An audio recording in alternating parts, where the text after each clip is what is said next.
ashes, the spirits light up the night, looking down. Now, from the Untold Radio Network, it's Untold Radio AM with Doug and Alex Hajicek.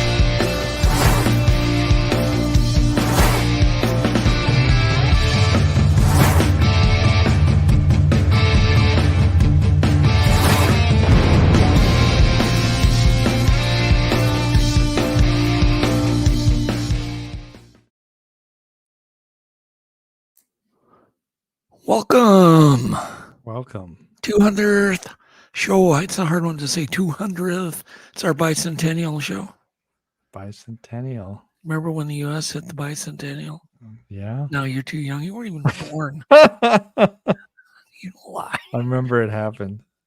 Yeah, it did. They kind of made a big deal out of it. Yeah. I remember it. So anyhow, I lost my place. I must be in a debate. Hello, everybody. Welcome to Untold Radio. Hello. Once again, hello again to Alex and all of our live listeners. And I see we have more moderators in here tonight. I'm gonna go through them real quick. We have Lori. We have John Ayers back from a little illness, and he's back. Lori's back from a bit of an illness. We got Buttworm in. He's not a moderator, but maybe someday we'll make you a moderator, Buttworm. We have Catherine Four Feathers in here as a moderator, and Jeff Harding has joined. I don't know. He's a moderator. Hey, And, Jeff. who else? Who else do we have? Did I miss anybody? So any trolls out there, you guys are going to get clobbered tonight. Jay's a moderator. Hi, Jay. Okay. Got a lot of moderators. So the sheriffs are in town. Right? Yes, sir. And we got a special segment tonight I'm not even going to mention. Oh, yeah. Yes. But we're going, yeah, that's to celebrate our 200th show. But we do have an awesome guest tonight. We have Tony Green. I don't know Tony. I haven't met him yet, but he just seems like just a super, super neat guy. Super nice. A lot of good experiences. Two sightings, I believe. Yeah, that sounds right. And Tony's from Georgia, and that's always a kind of a active area. And we have Tech Breakdown tonight, which I won't get too bogged down, but I think it's a good one. But first, let's do a little Untold news. The first thing I do want to mention, yes, again, this is our 200th episode. It's a big deal. It's a lot of work. It is a lot of work. 200 weeks, which is damn near 4 years. Yeah, coming up on that. Yeah. Never give up. But we have 2 new shows starting. One in August and one in July, correct? We do. And the one in July is called Monster Soup. You're not going to want to miss it. You're going to love the host. He's going to be very entertaining and very serious. It's kind of a cool show. Monster Soup is coming up. And then we have the Bigfoot Journal. Yes.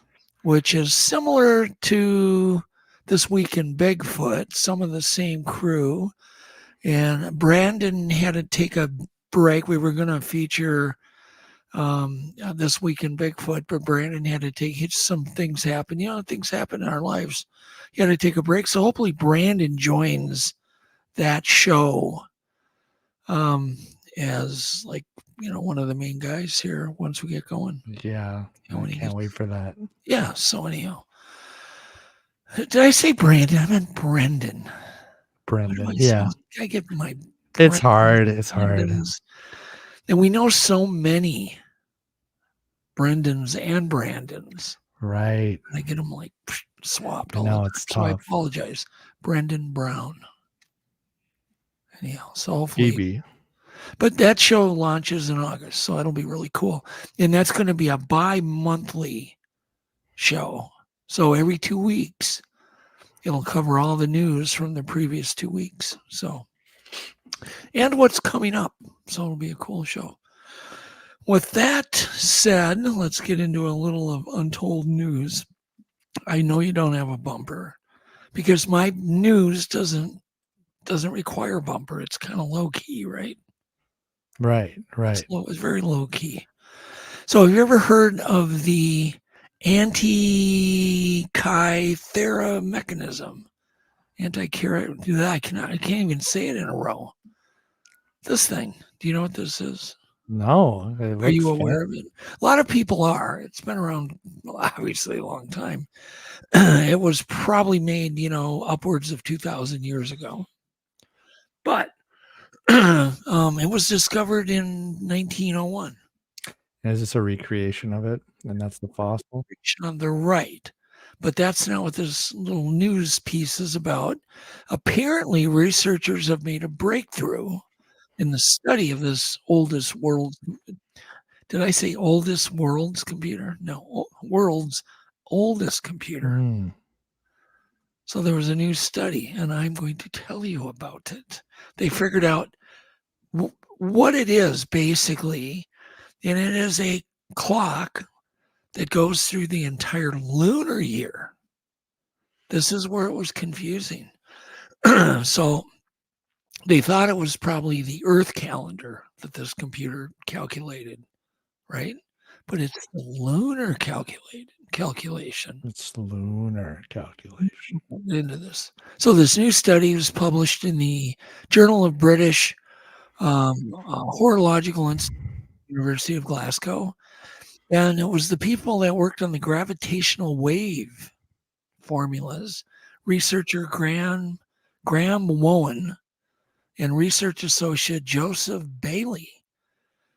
So they suggested that it was perforated with 354 holes, right? What happened just to be the number of the lunar year. They never knew what it had because it's encased in rock, as you can see, and they don't want to wreck it. But they've x-rayed it and done different things. So anyhow, it is to measure the lunar year. Now, why in the hell would the ancient Greeks need to measure the lunar year?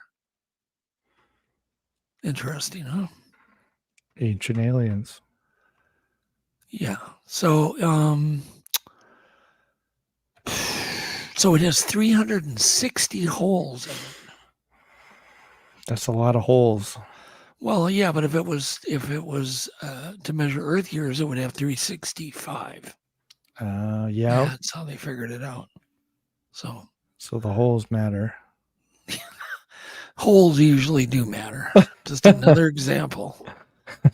All right. Anyhow, but that was interesting. It is. A new piece of evidence may explain why the woolly mammoths disappeared. Obviously, they disappeared suddenly. There's been reports of, finding woolly mammoth, not fossils, mummies with like green plants in their mouth. That's kind of sudden, right? If you're sick, you're not eating. Exactly. So it's kind of, there were a lot of clues that this, bam, it just happened really quick. Well, what they did, researchers have been doing soil samples, lots of them, from Syria to South Carolina, and they're looking for minerals in big meteorites, comets, basically, or meteorites. And so they were looking for platinum, a layer of platinum. And that would indicate there was a huge, like a mass extinction event based on a meteorite exploding in the upper atmosphere, knocking down all these mammoths. Poor guys. That could be us any day. Yeah. We don't know. So they found things like microspherules, shock fractured quartz, melted into silica and things like that, and platinum. So they're pretty sure now it was like a big kaboom. It's too bad. Big kaboom.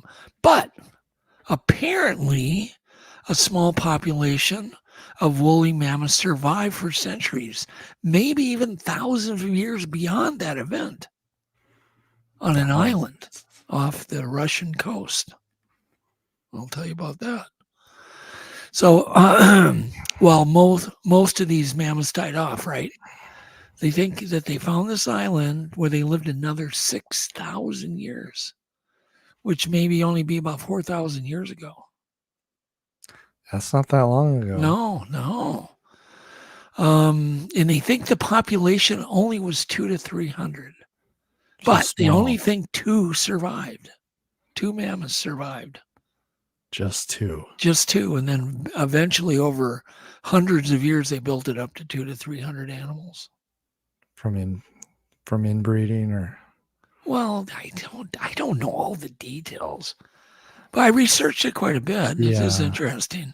So apparently the last mammoth took its breath about the time they placed the capstone of the Great Pyramids of Giza. And then the last one tipped over. Bye-bye. Yeah, right. All right. And I didn't even say what island it was, did I? It's called they're called the Wrangell Mammoths. The Wrangell Mammoths. Yes, it was on Wrangell Island. Excuse me. You don't care. You don't care about mammoths. I love mammoths. No, you don't. You want T-Rexes. I like elephants. No, you don't. I can tell.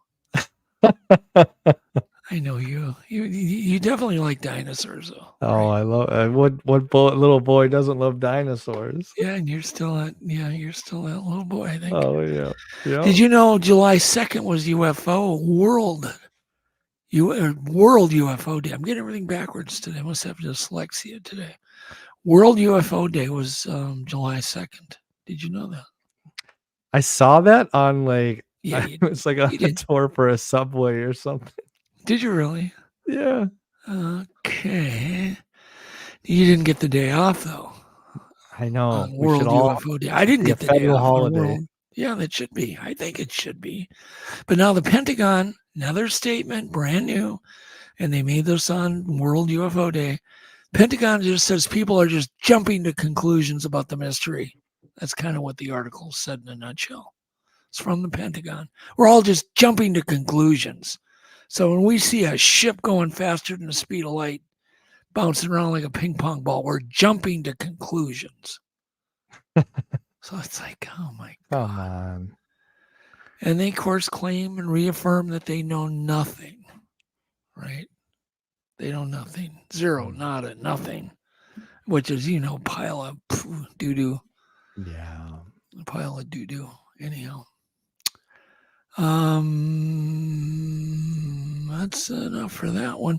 And there was a bear with a 5-cub litter that breaks into it and steals food from an SUV in the Great Smoky Mountains.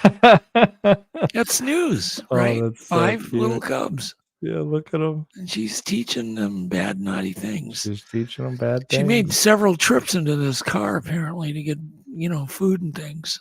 And then would bring them out and then feed her little ones. So don't keep food in your car. Don't keep food in your car. You probably have an old ham sandwich in your car, Alex. Oh, yeah. And an old donut, I guarantee you. You wouldn't last one day out there. No, a lot of old donuts. But it is amazing how quick a bear can break a window. I know people that they sleep in their car because they think they're safe. And we go camping. I've gone camping with people like, I'm not sleeping in the car. I'm sleeping in the car. And I always tell them, man, a bear can knock that window out and just chink. And they go in there and they bring all their food and things. They think it's all safe in the car. All their with food. them while they're sleeping. I'm like, nah, I try to educate them. Sounds dangerous. Don't even bring chapstick. Don't even leave chapstick in your car. They'll break in for that. Serious. Yeah, it sounds like they do. So anyhow, that picture is courtesy of Ring Camera. But it brings up a point that, people are most interested in bear stories. They are. It's like the number one thing they're the most interested in. That's what it feels like. Why is that? Do you know why? I do. Because they're cuddly? No, it has to do with this, primal fear. The of being fear. mauled. It's like whether it's, a wildlife story like this one or one of a man, surviving a grizzly bear mauling.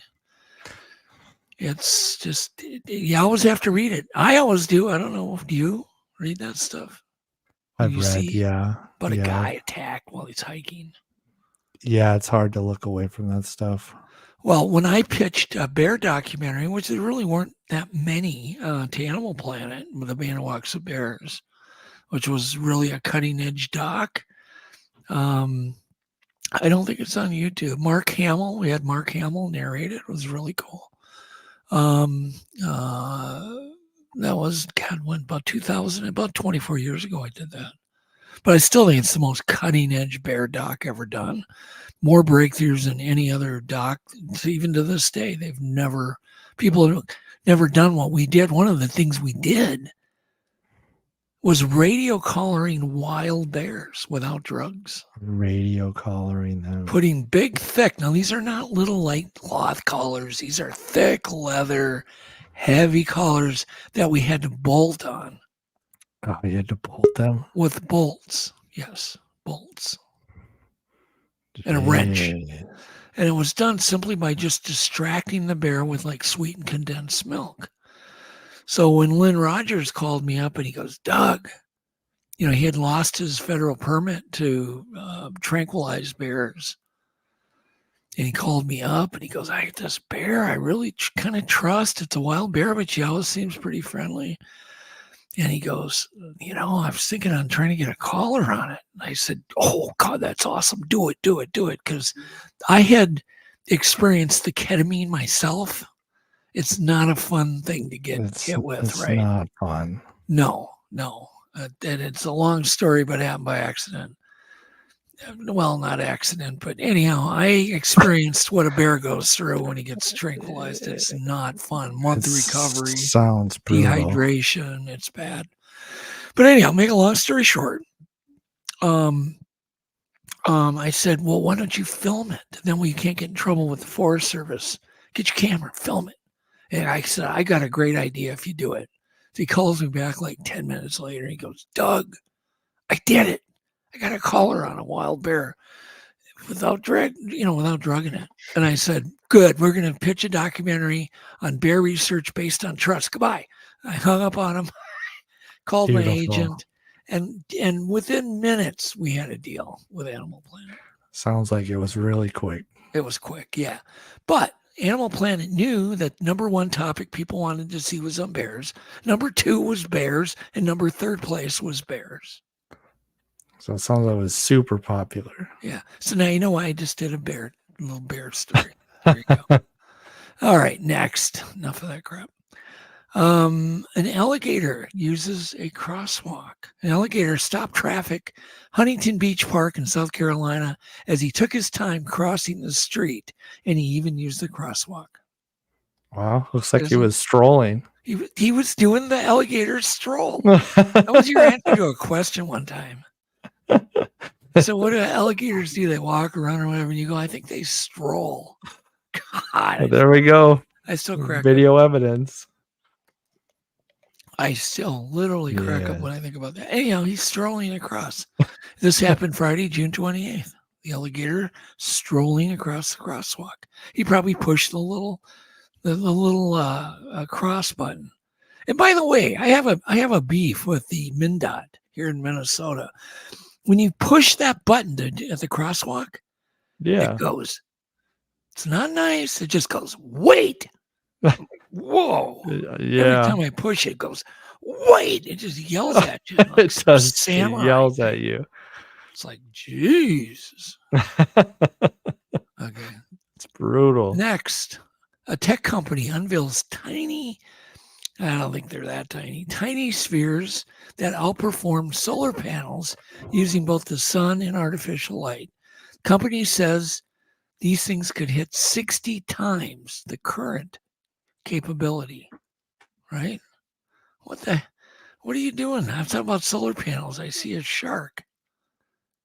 Technical difficulties. Oh, we need a bigger budget. We definitely need a bigger budget. Okay.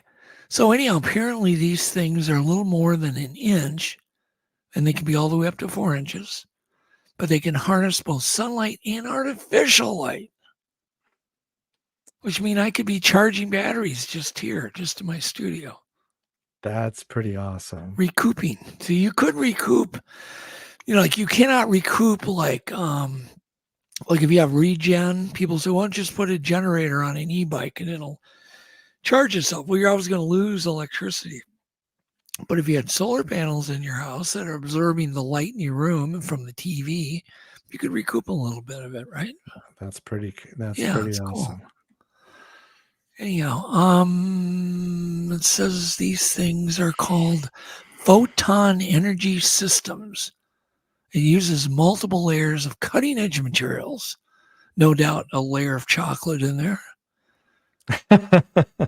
And they're 30 times smaller than solar panels with 7.5 times the output. So, wow. And apparently the executive president is Shireen Chen, who developed this. And he outlined a list of performance metrics. That's all I've got for news. That's it. So now, I have to introduce this because Alex hasn't seen this. I had the art department put together a special bumper, since Alex likes bumpers so damn much, for our new Let's Stump Alex feature section. Do you see the button? Do you see it? I'm an expert at overthinking things that I shouldn't.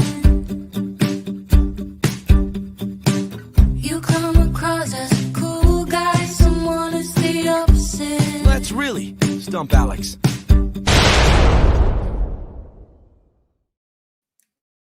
There was your brain. The art department said that took them 5 minutes, so there you go. Throw that together. So I thought I would instead of doing trivia, which I normally like to do, I thought we'd just do a few riddles. Some easy, some hard. We'll see if the easy ones can fool you, and you can, let everybody know of your intelligence level right in front of everybody. No pressure. Are you ready?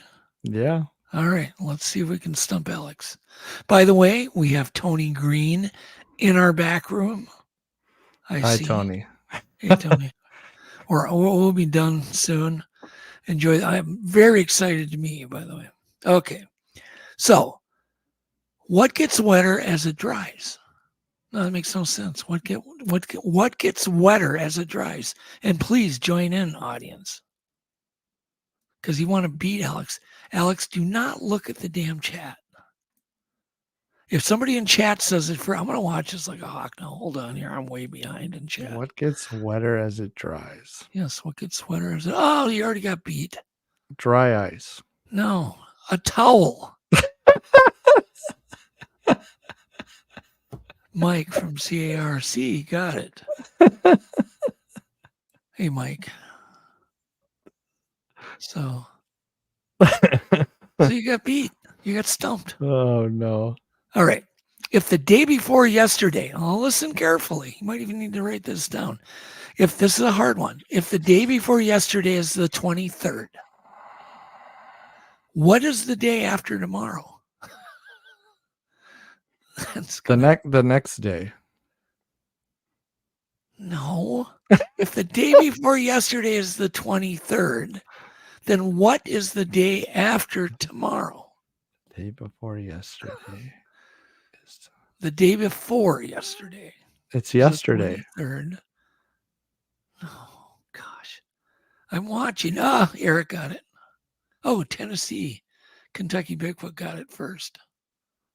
So, Alex, you've been stumped twice now. Oh, no. It is the 27th. Now, let me explain it to you. The day before yesterday is the 23rd, right? Mm-hmm. Therefore, yesterday was the 24th. Today is the 25th. Tomorrow would be the 26th. And the day after tomorrow would be the 27th. Ooh. See?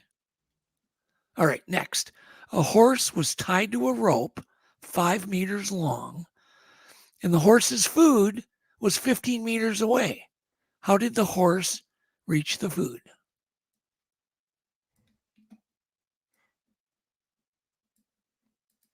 He escaped the rope. He escaped the rope. That's not right.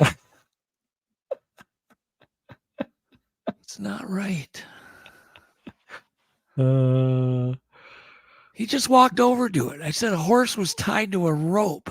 I didn't Not say that he the was- rope was tied to anything. John got it right. He walked over. Oh no. Yep. It's so obvious. John got it right. John hears. Oh, Pat. Maybe Pat beat John. No, I'm looking here. I'm trying to figure this out. Walked over. Yeah, John got it right.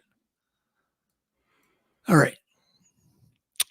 What 8-letter word can have a letter taken away and it still makes a word?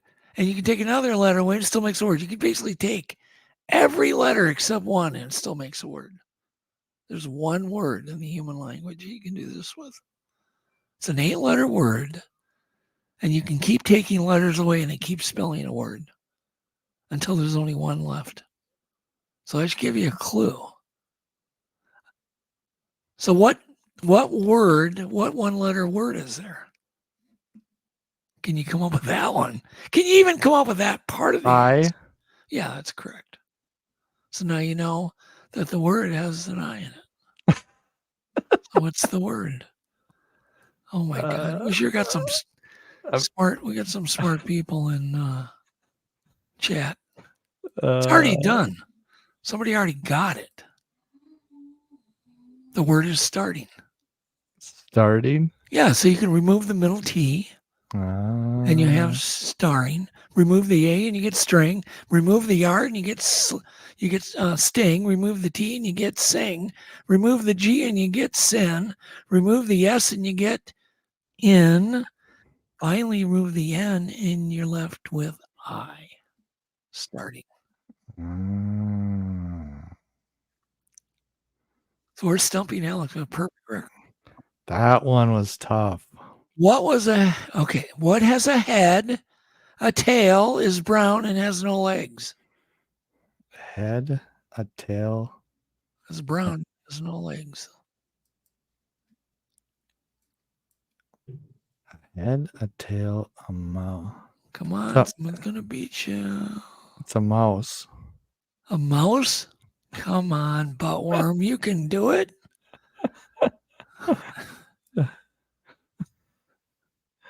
Buttworm, could you imagine if he was in my class? Buttworm, we're like teaching class. I'd be calling him buttworm every minute. He goes, I know. Buttworm has a head, a tail. No, it's not a buttworm. That's actually a good guess. No, it's just a penny. Come on. Oh, it doesn't. Heads, tails. Well, somebody did say, Tennessee, Kentucky Bigfoot. He's cheating. Yeah, they're all cheating. I'm joking. Okay. Let's see here. David's father has, now listen carefully. David's father has 3 sons. Snap, Crackle, and what? Pop. David's father has 3 sons. Snap, Crackle, and what? David's father has 3 sons. Kind of picture the whole thing in your mind, Alex. David's father has 3 sons. Snap, Crackle, and what? David. Mm-hmm. But you looked at the answers in chat because Eric got it right and you didn't. Eric Sorensen got it right and you didn't. So you're cheating. You cannot look in chat. But he beat you anyhow. Can you name 3 consecutive days without using the words Monday, Tuesday, Wednesday, Thursday, Friday, Saturday, or Sunday? You got to name 3 consecutive days without using any of those names. So wait, so you can't use Monday, Tuesday, Wednesday, Thursday, Friday, Saturday, or Sunday. 3 consecutive days. It's a little tougher. The first, yeah, Lori. the second, the third. Alex is always cheating. He's a cheater. Come on. The first, the second, You don't want to and see the third. smoke coming out of your ears. The first, the what? The second and the third. How's that a day? That's a number. That's wrong. Okay. Nobody got the. Oh, somebody did, of course. Rabbit, home. Oh, Setting got it. yeah. Yesterday, today, and tomorrow. That's correct. Oh. If you okay, last question. Alex, you got to get this one right because we've stumped you now. Completely stumped you. Here's the thing. I make two people out of one. What am I? I make two people Out of one. What am I? Tony's back there laughing at you, by the way. Two people out of one. A birth canal. Oh my God, he's thinking too deep. Just like the song in the bumper, you're thinking too. You're overthinking. It's just a mirror. It's a mirror. It's a mirror. See, I didn't let anybody get that one. Marriage. No, a mirror. Yeah, a mirror. Eric, that's a good one. Married. Two people out of one. That's a good guess. That's a good guess. Patty came up with shadow, that's a damn good one too. Yeah. Yep. Ristal is going, hiya, buttworm. That's what I'm gonna steal that, Ristal. Next time I see buttworm, I'm gonna say hiya, buttworm. Love it. Okay.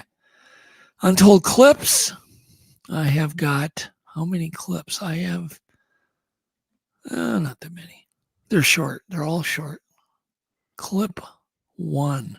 Do you want to play the bumper, Alex? Yes, I'm gonna play it. Get ready, guys. Here it comes.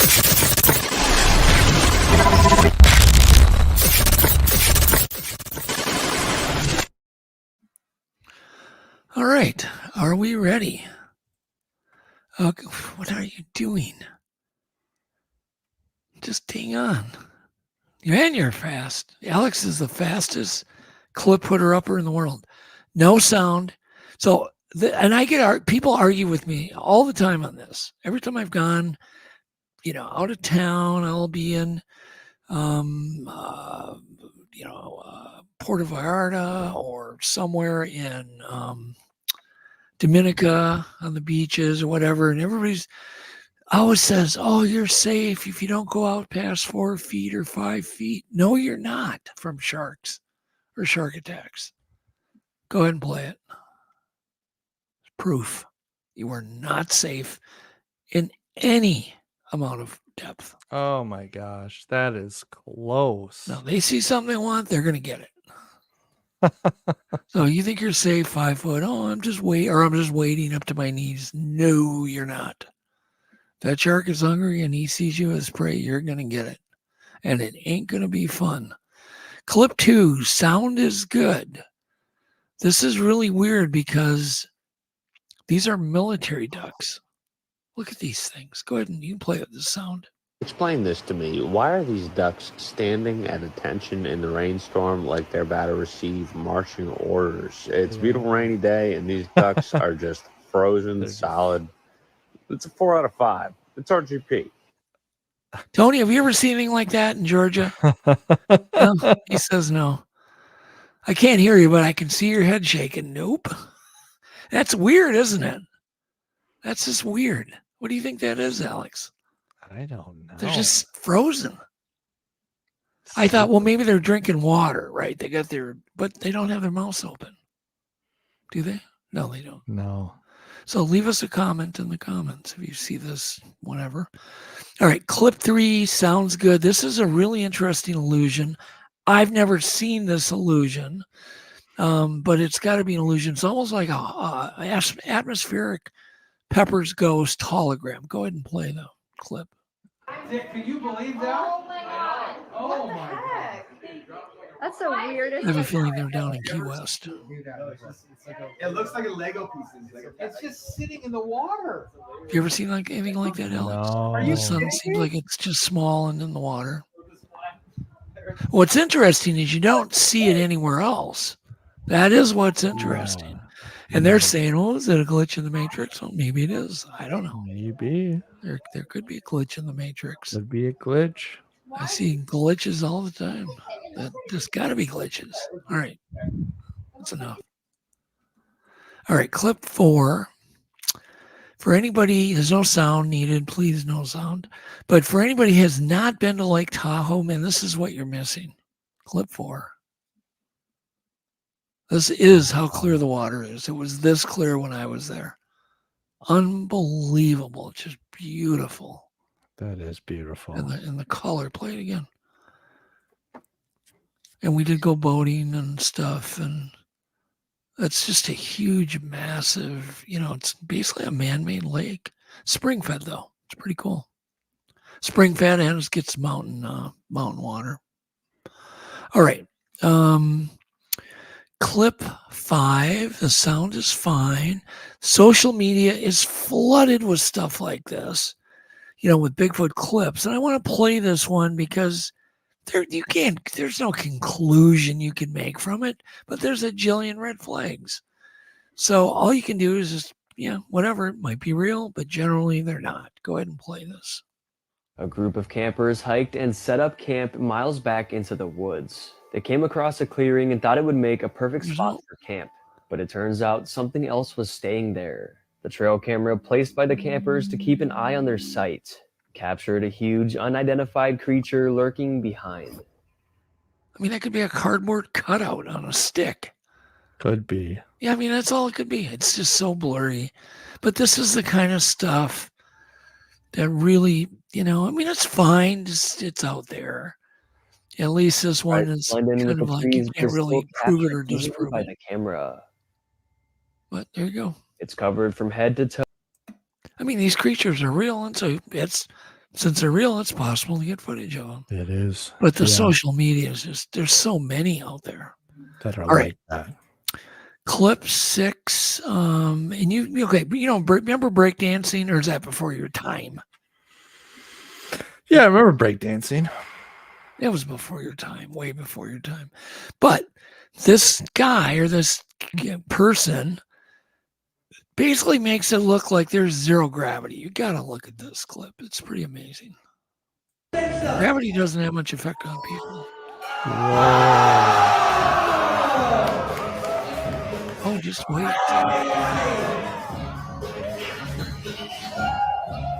It's so smooth. It's just like there's no gravity. Alex does this every morning when he knows he's getting a donut for breakfast. There you go. All right. After my morning donut. Could you imagine being able to do that? I just think, oh my God. But it's just like gravity doesn't even affect that performer. You know what I mean? I've seen skinny people that look like they're just weighted down with 1,000-pound weights, and I've seen really heavy people that just float across the parking lot. And my theory is gravity does tug on us all differently. It does. Think about that. Okay. Food for thought. No pun. Food for thought. Okay. Clip 7. This almost belongs in the WTF category, but this isn't this brilliant. If you lived with this shoreline, wouldn't that be cool to have that boat? Yeah. That's the rock boat. It's probably foam rubber, but it sure looks real. Especially if you're gonna, catch more than your legal limit of fish.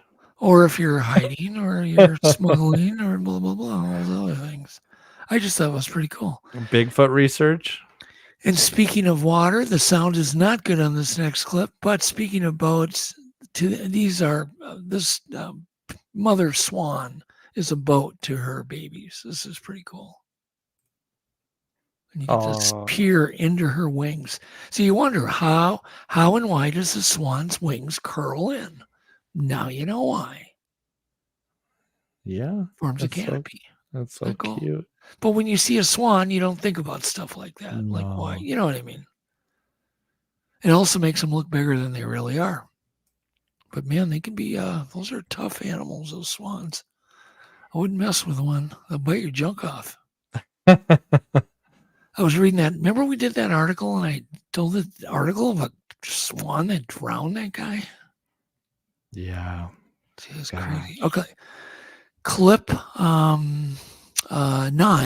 Sound is fine. This is what I call a meteor flock because it probably was started as one but broke up, but it's quite spectacular. Go ahead and play it. You can play sound. What the? Notice how he just stopped short of swearing. Jeez. Sweet.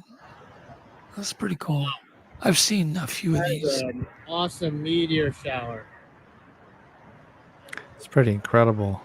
Yeah, that's just cool. It is cool. Remember how we were talking about meteors on the elephant? Yeah. Let's see that. Now you know how I operate. Trying to tie everything together, Alex.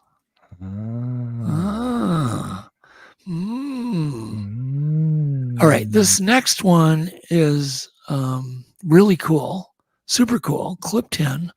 Sound is fine. This is really cool. Go ahead. This cloud's not normal. Go ahead and play it. Okay, so my son and I are driving, and this is what we see in the sky. Like, look at those colors. That is so bright. That's beautiful. It is cool, isn't it? Super around. cool. It's got to be water, a huge amount of water in that cloud that's refracting with the sun hitting it just at the right angle. Yeah. Or there could be even oil. You know, So could have been a cool. release of some oil from a plane. What do you think? Do you think that's real, Tony? Yeah, he thinks that's real. Okay. That's it for regular. Then the next one, no sound. We've got just 3 more, and see, no sound. Who needs hats? This is WTF, by the way.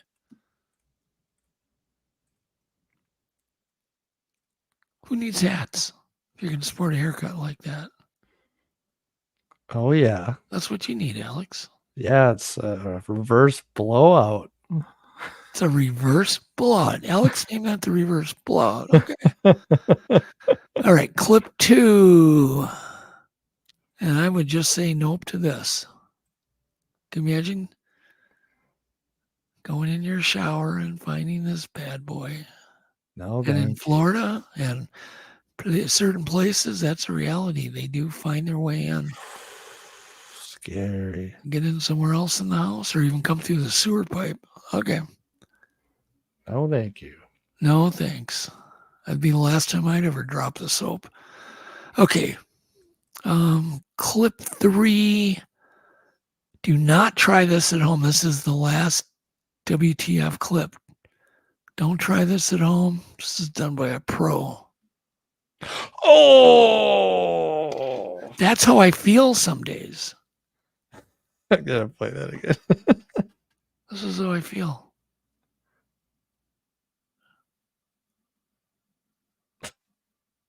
I like the way he just freezes. Sure, he does that. All right, that's enough of that. You're gonna watch it again, aren't you? I am. You're just gonna watch it all night. So what do we have That'd next? make a good bumper, wouldn't it? Oh, yeah. Put that footage in a bumper. So we have tech breakdown. This is a real quick one tonight. So go ahead.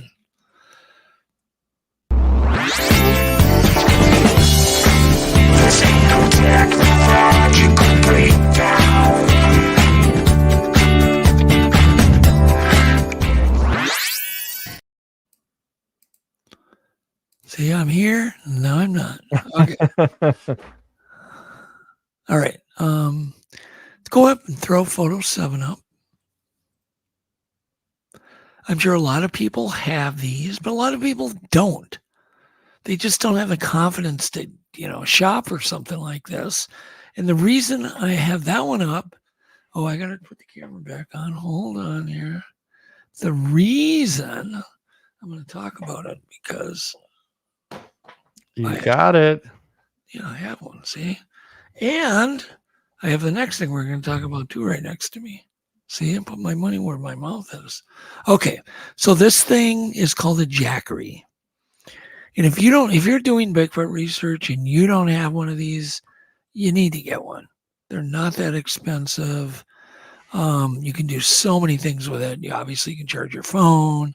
You can charge your new AI wise cameras that you're going to be using for Bigfoot research. You can even charge your e-bike with this thing, right?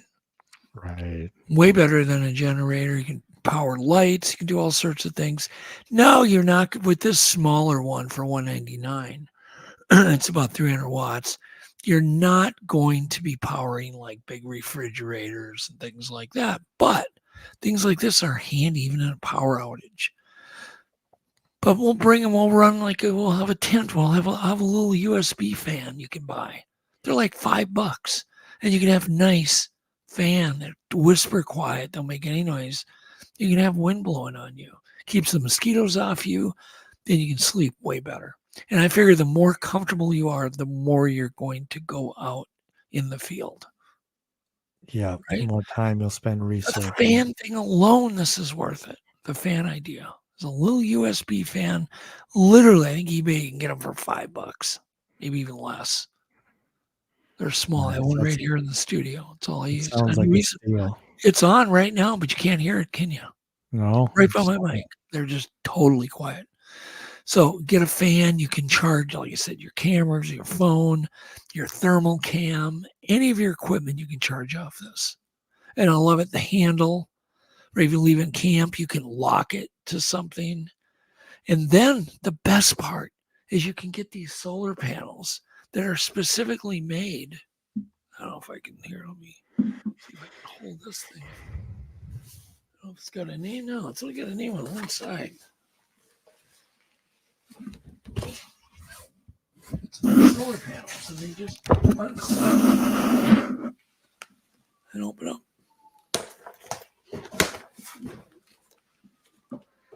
Lightweight, seamless. So you don't have to sit there. Well, how am I going to do this? How am I going to do it? There you go. That's awesome. That's a perfect combo. It is because it's simple. It's one little cord you plug in, right? It's also got a 12-volt outlet. You've got, yeah, there's the input right there where it says input. That's for the solar panel. That's it. So how long would it take to charge something like that? Oh, it takes Jackery? 1 day. If the Jackery is completely dead, it takes 1 day. So we did the 30-day project that Adam did, Yeah, where he's out alone. That's what we did. We just had one Jackery. that's all he needed. Yep, that was it. I powered a lot of cameras. Yeah, he had a charging lot of them. cameras during the day. The solar power. I think we were charging like 22 cameras. And then I think the Jackery would charge probably half of those. Very capable of charging 10 wise cameras. That's And then- crazy. Yeah, yeah. So, and then of course the solar panel that you just plug in charges that. Yep. Love it. I think Adam ran a CPAP machine too on that thing. A lot Nice of to people are on know. those things. I'm not, but I'll tell you, a lot of people are on those things, and they Yeah, I can't go camping. Yeah, you can. Get a Jackery. you need a Jackery. Get a Jackery, and the solar panel is only about $220 too. Oh, that's not. But what's so nice? You don't have to be a rocket scientist to use this stuff, right? Seamless, completely seamless. Seamless. Pay for it. It won't overcharge the Jackery. Won't undercharge it. And you can get these Jackeries up to, I think, 1,000 watt. You know, they just keep going up. Oh, They actually go up exponentially. I'd rather see a person get 2 300 watt Jackeries than on a 600 watt. yeah, it's like a backup or something. Do you have a backup? Something does go wrong, right? That's it. Right. All right. Should we get our guest on? Yes, we are ready for Tony. So Tony has been interested in the Bigfoot mystery, I think, since he was a child. His actual research, began in 1989 with a group called the Georgia Bigfoot Research and Investigation Team. He does reside. Did I say resign? Georgia. He's had many field experiences. He's had 2 sightings. He's obviously gained a lot of knowledge in the field. He's also a member of 2 different research groups, the NGCR and the ASOG, and I do not know what they mean. I could probably decode it though. Can you decode that like that? No? I've failed enough riddles tonight. All right. Yes, you have. So anyhow, let's welcome Tony. Tony. Hey, Tony. Hey, everybody. Hi. It's good to be here. Yeah, well, thanks for putting up with us here. Yeah, we stumped Alex pretty quick there. That was good. That was good. Yeah. Anyhow, so I want to dive right in. I want to dive into the middle, and then we can kind of work our way out to the outer rings. All right. I want to hear your probably your first sighting, because to me that's the most interesting thing in the world. What happened? Okay, so my first sighting involved me chasing one, actually. So where we were researching that, we were down in this little place. It was called Jenkins Gap. Okay. We usually camped on the ridge, and we would go down into Jenkins Gap and kind of was just looking around down there. It was me and 2 others. And as we were, walking down there, looking for tracks, looking for, hair, looking for, signs that they were there, I seen this thing just take off. It probably was about the same height as me. It wasn't real big, but it was like lanky, and I seen it take off. When I seen it take off, I just took off after it. So did you notice it was it standing or cross in front of you? No, it just like, all right, so if we're walking straight, I seen it run. I seen it just take off like that. And so when I saw it, I just like, oh, and I took off after it. And I can see it, it wasn't like I was directly behind it, as in seeing all the movement stuff. I was seeing it like it would like go through trees, and I wouldn't see it for a minute, and I'd see it take off in another direction. Wow. I was just following it like that. And I couldn't tell you how far I chased it, but the 2 people that were with me were not there anymore. I don't know what happened to them. They stopped running, or didn't run, or went the other way. But when I finally stopped, I couldn't see it no more. And when I stopped, everything was just quiet. It was just silence. You could hear a pin drop. And this was probably I want to say around 12, maybe 1 o'clock in the afternoon. Wow. It was noontime. Yeah, that's amazing. Somebody said catching up to it may not have been the smart thing. I don't think it was. However, at the time, I was naive to a lot of stuff at that time. Yeah. So when I stopped, it was just silent, and I didn't hear anything. So and the gun I had was a single shot shotgun, 16 gauge, and I only had 1 bullet. I had it pretty much just for snakes. And so I'm standing there. I just hollered out. I was like, "Look, I'm not running anymore. I'm going to slowly walk back to camp. So if you want to follow me, you can, but I'm not running anymore." And I slowly backed away and walked back to camp. And as I was walking back to camp, on either side of me, I say they because it was more than one there, of course, and they were following me. I can hear them in the bush, kind of like tracking with me. And I got about 100 yards outside of camp, and they stopped. And I came on back into camp. That was my first sighting of one. Well, what did you learn from that sighting? I mean, that must have been life-changing, but what did you learn from that? Well, what really brought the reality. See, I've always believed in Bigfoot. It was never an issue of do they exist or can they exist or any. That was never an issue for me. I've always believed in Bigfoot from the time I was able to watch cartoons. Like my first show that I watched one of the first shows that I watched in relation to Bigfoot was that Sid Marty Krofft, Bigfoot and Wild Boy. I watched that.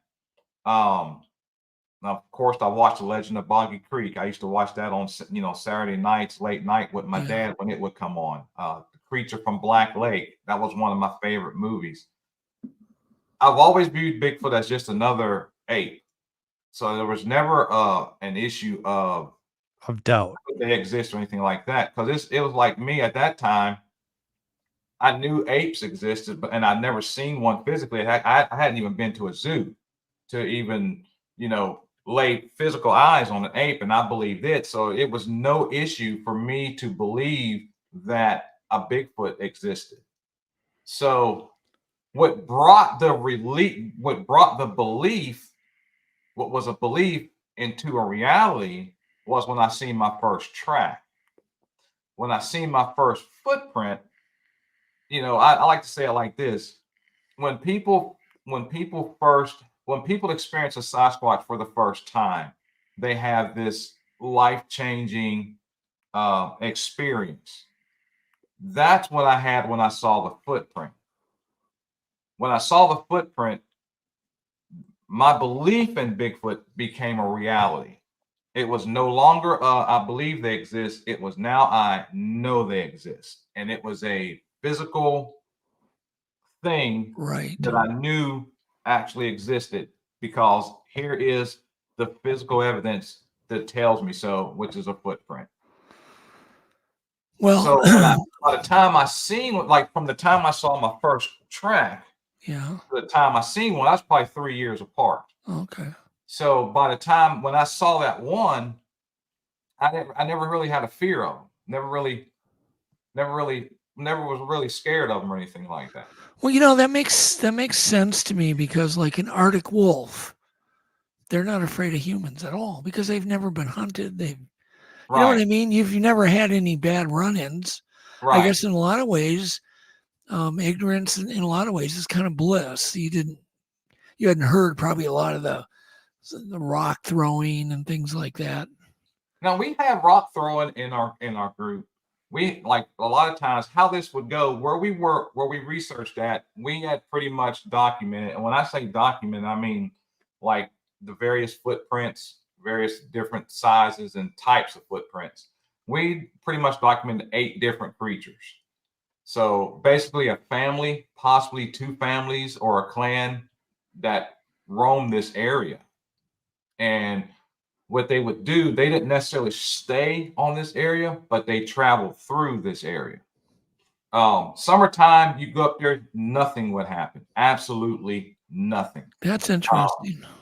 Now in the early spring and late fall is when we would get most of our activity. Well, let me just kind of stop you there. I don't mean to interrupt you, but you're saying so many interesting things. I like to backtrack a little bit. The fact that you don't have any activity there in the summer, doesn't that kind of give a clue that maybe they're migrating a little farther north where it's cooler? Or do you think they're just moving into a real close area for food? So what are your thoughts on that? Okay, so I don't think they lived up there. They traveled through. Now, what we were not able to discern was if they were going or coming.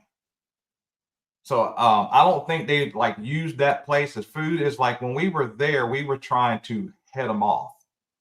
So I believe they were going to another location to where they were getting, food, supplies, or even for weather purposes or something like that. Well, can you describe the area that you did that, where you saw and did the research? I mean, is there ample deer and game and water and so on there? So why do you think they had to? I just find it interesting that they're not there at all in the summer. Yeah, it's just we never got any activity in the summer, and we never got any activity in winter months. So it was summer and winter that we didn't. Now I'm not saying that they were not there. We didn't get any activity during the summer and the winter months. Most of the activity we got was during the late or early spring and late fall. That's so interesting. So based on that, how many years of data is that proved out? Okay, so I started in 89. And the last time I was up there was 2017. And from 2013 to 2017, the activity began to die down tremendously. Now when we first started going up there, they used to close this mountain down to hunters. We were the only ones allowed in there. And we cooperated. We were in cooperation with the Georgia Forestry Service at this time. So, back then they had the gates with the keys on them where you had to go to the Georgia Forestry Commission to get the key, to come back, unlock the gate. And when we got done, we would lock the gate back and take the key back to them. This place, it's called Taylor's Ridge. It's in Tidings, Georgia. How we got recognized to come up there was we found it in, those little tabloid papers, like the Sun and all that. Yep. So there was an article in one that this guy, I guess he had contacted them because he had an experience up there. And we contacted that paper, and that paper put us in touch with the Georgia Forestry Commission. And then we met with them and then had access to that mountain. Oh, cool. So what this guy was doing, he lived at the bottom of the mountain at the time, and he was up there, he was picking ginseng. And he was scheduled to go up there with a buddy of his, but his buddy had got sick that particular morning. And he said, his buddy told him, I'll be up later. So he went on up there, and he was expecting his buddy to come. So as he was picking ginseng, he caught this movement off to his right. And he hollered, he said, yo, I'm over here. So he thought it was his buddy. So he said from the distance where he saw the movement to where he was, if it was his buddy, it should have took him no more than 30 minutes walking through the woods to get to him. He said, well, not 30 minutes, about 3 to 4 minutes, not long at all. Right. And so he goes back to picking his ginseng, and he said like about 15 minutes went by, and he noticed his buddy wasn't there yet. And when he realized that, he said the hairs on the back of his head stood up, and he looked in that direction, and this creature was standing there looking at him. And he said when he saw it, his knees locked, and it grunted at him, turned, and he said it must have been injured because it walked like it was dragging its leg up the ravine and it went over the hill, and that's when he took off. Wow. He called the sheriff's department, called the Georgia Forestry Commission, and somehow he got in contact with the Sun, or I forget which tabloid paper it was, and they put the story in there. That's how we started going up there. Well, that makes sense. Now the team that I was with started going up there, and they were up there before I joined the team. They were up there in like 86, and I joined the team in 89. You've been at this a while. Oh yeah. That's a long time. It's longer than I've even been into it. And we were up there. We were like, I remember we didn't have any equipment other than flashlights and our sidearm. And the sidearm were mainly for like, cats and wild animals up there, but not for a squatch. Not for a squatch. And the ones up there, we were up there at the same time frequently enough to where they recognized us when we would come up there, to the point where if we didn't have to actually go out and like hunt for them. We would go out for signs to see if they were there, look for tracks or something like that. But then we would come back and camp. And after maybe the second night there, they would come and they would start circling the camp, and they would be far, pretty good ways off. But if we ignored them, like didn't act like we didn't hear them, they would come closer. They had gotten to the point where they were just outside the light radius of the campfire. And they'd be, just circling around. And the longer we ignored them, the more interactive they got. They would throw like rocks in the fire, throw twigs in the fire, grunt sometimes. And then sometimes we would go out and chase them. It was pretty active. And I say there have been a lot of times, because I don't want people to think that every time we went up there something happened, because that's just not the case. More often than not, we didn't get nothing. But every time we did get something, it was either early spring, gotcha, late fall. How early did you pick up on that pattern? Did it take a while for you to realize that? So I started like they were up there in 86, so 3 years, and I was in 89. It was probably like 95 before we picked up on. So it took a good 10 years of going up there basically to really gauge what they were doing, how they were acting, their mannerisms. Like there's a lot of times, you hear about people leaving out gifts or baiting and all that. We never did that.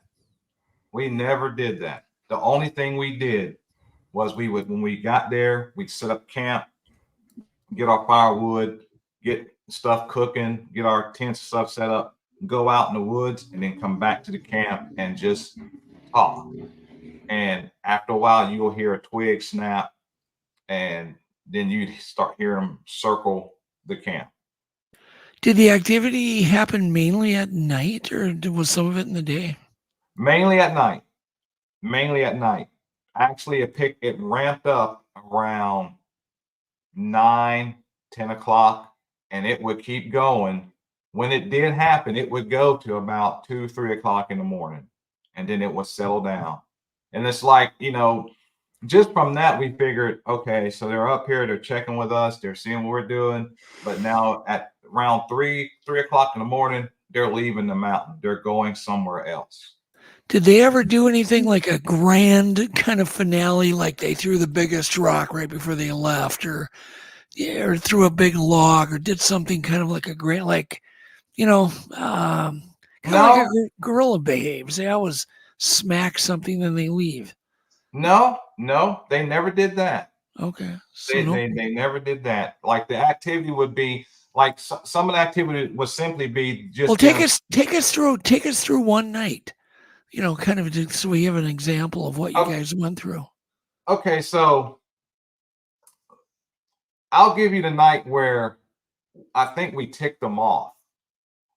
In this particular night. So we were running 2 camps. We were running a base camp that was on the fire road on this mountain. And then we decided to break off into another camp that was down off of the ridge. So during the day, we found a location where it seemed like they may have been feeding. And what I mean by feeding is like digging for larvae in logs.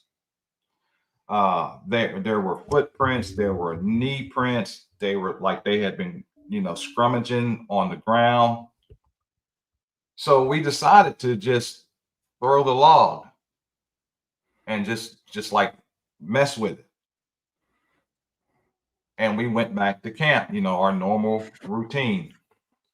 And that night, Ridge Camp, they like almost like, I don't want to say bum rush, but like just you heard, and they come to the camp and they start circling real, like they were, normally when they circle the camp, it's slow, it's methodical. You can tell exactly where they are when they're doing it. But this particular time, they were circling the camp fast. They were ticked off. They were not trying to hide, except for being seen. Okay. So we radioed up to base camp. It's like we need help down here. They're all over the place. They're all over us down here. So there's like 3 or 4 people came from base camp, came down to where the ridge camp was. And when they came down to ridge camp, all the activity stopped at ridge camp and it began to happen up at base camp. Same thing. They just was running around the camp. They never did anything to harm us or even to seriously frighten us. Okay. Because, you didn't hear hollering. They wasn't like breaking sticks. They were just, you heard them circling the camp. Could you feel the ground kind of shake a little bit from their weight? No. Okay. Did not. Honestly, I don't believe, we'll get to this story, but I believe there's only one up there that may have had that kind of weight. Okay. But I don't think he moved much. But they would circle, and they had us running back and forth for 5 or 6 hours. It started about 10 o'clock at night, and we didn't go to bed that night because we did you go up there with the same kind of the same friends or research partners kind of on a regular basis? Yeah. Because did you ever bring strangers up there to experience such? Yes. That would have been terrifying for the average person, I would think. We brought guests up there. I've even brought at one point I brought my son. He was a baby at the time, and this was my second sighting to get into this. I brought him up there, and at this time we wasn't doing any kind of research because it is a good place to camp. It's really beautiful up there. So, and this wasn't late fall. This has been early fall. Okay, so this was odd here. So it was my son. It was me, my father-in-law. It was my father-in-law who was the head of the research team that I was in. And it was my ex-wife and my mother-in-law and my son, he was probably 2 or 3 years old at the time. And so we went up there to camp, and it got about 9, 10 o'clock in the evening, and the women were wanting to go to bed because me and my father-in-law, we were up and we were just talking loud, just having a good time. And they were wanting to go to bed. So where we were was this area called the swamp. And the reason why we called it the swamp, it wasn't like it was swampy, but it was a low-lying area that you had a creek that ran down through it. And then you had this little pathway that went along the creek. And we set up on the side of that little path there, set up like a little camp. So the pathway went down and went around and goes down to the creek. So we decided, so the women go to bed, we decided we're going to walk down to get on the creek and talk down there. So as we're walking and we get into the curve, evidently this thing that either didn't hear us, didn't care, but it just walks out. It walks right to the edge of the brush and starts rocking like that. Wow. And I can see his eyes were reflecting off of the camp light. And it was just bobbing. And I stopped because I'm looking up at it, and I'm like, his name was Lamar. I said, Lamar, what the heck is that? So he's looking straight ahead. He doesn't look up. And when he finally looks up, he goes to draw his gun. So, whoa, don't shoot. Because you can hear other ones like fiddling around on the side over there. And it looks at us and it's swaying. And as we're looking at it, it just turns and walks through the brush. And I mean, you hear it walk through the brush. It was not trying to be silent. It was not trying to creep. It did not run. It just walked through the brush. And that one, I'm going to say, I estimate it to be, it was probably 7.5 feet tall. And it was broad. It was pretty broad. Wow. Okay. Now, do you think it had anything to do with the fact you had your son there? Is that possible that felt more comfortable because you're a family man? You know what I mean? That is a strong possibility because I'm of the impression that they are very protective of children. Right. I haven't heard of any reports where they have hurt children, where they have even been threatening toward children. Well, I want to interrupt you though, because I find it interesting that happened to be the time you brought your young son. Because when Snellgrove got attacked for the first time, if you know anything about the Snellgrove Lake cabin on the History Channel, where the cabin was attacked quite violently for quite a while, I had brought my young daughter up. And I'd been going up there 30 years, Tony. Wow. Nothing ever happened. And I bring not only my young daughter, but Joe brought his daughter. Vladimir brought his daughter. And I always wonder, did that up the curiosity factor big time or the maternal factor, right? Yeah. And so they were very close to us at that point. And I almost got chills when you told me your big encounter happened when you had your young son. So was your young son sleeping then in the tent at that time? They may have been asleep. Because like I said, they went in the tent to go to sleep. Now I don't know if they were asleep because it wasn't long. I mean, they had just went in and we decided to walk on around there. Gosh. You know. I do believe that they are protective of kids. I think it's a maternal thing, just like that one video where that child falls into the ape pen. Yes. And that ape just, it protected the child. Yeah. So I believe they have those instincts. Well, I mean, let's just think about it. I mean, all kids are cute. They're all harmless. They're innocent. But I really think that may have reflected on you guys then, knowing that you were gentle with your son. Mm-hmm. You were there protecting your son. And there may be almost a bond felt. Does that make sense between you and the creature? And I think those creatures know us from up there because we've been going up there for so long. But you brought your son. That might have been almost taken like, oh, you're introducing your young son. Oh, it just felt like maybe it knew you better than at that point. I've never thought of that, but that's absolutely true. They could have been that comfortable where they're like, oh, I could go check them out. Yeah, right. He's introducing his baby to us. They may have brought their baby there, and you just never saw. That might, and it may have been. I honestly think the one I chased was a juvenile. Mm. The crazy thing is, now that I think about it, the one I chased could have been the same one that walked out because this was years later. We're talking probably 7 or 8 years later. Is that just hitting you now, Tony? Yeah, that's just thinking about that. That's awesome. Yeah, because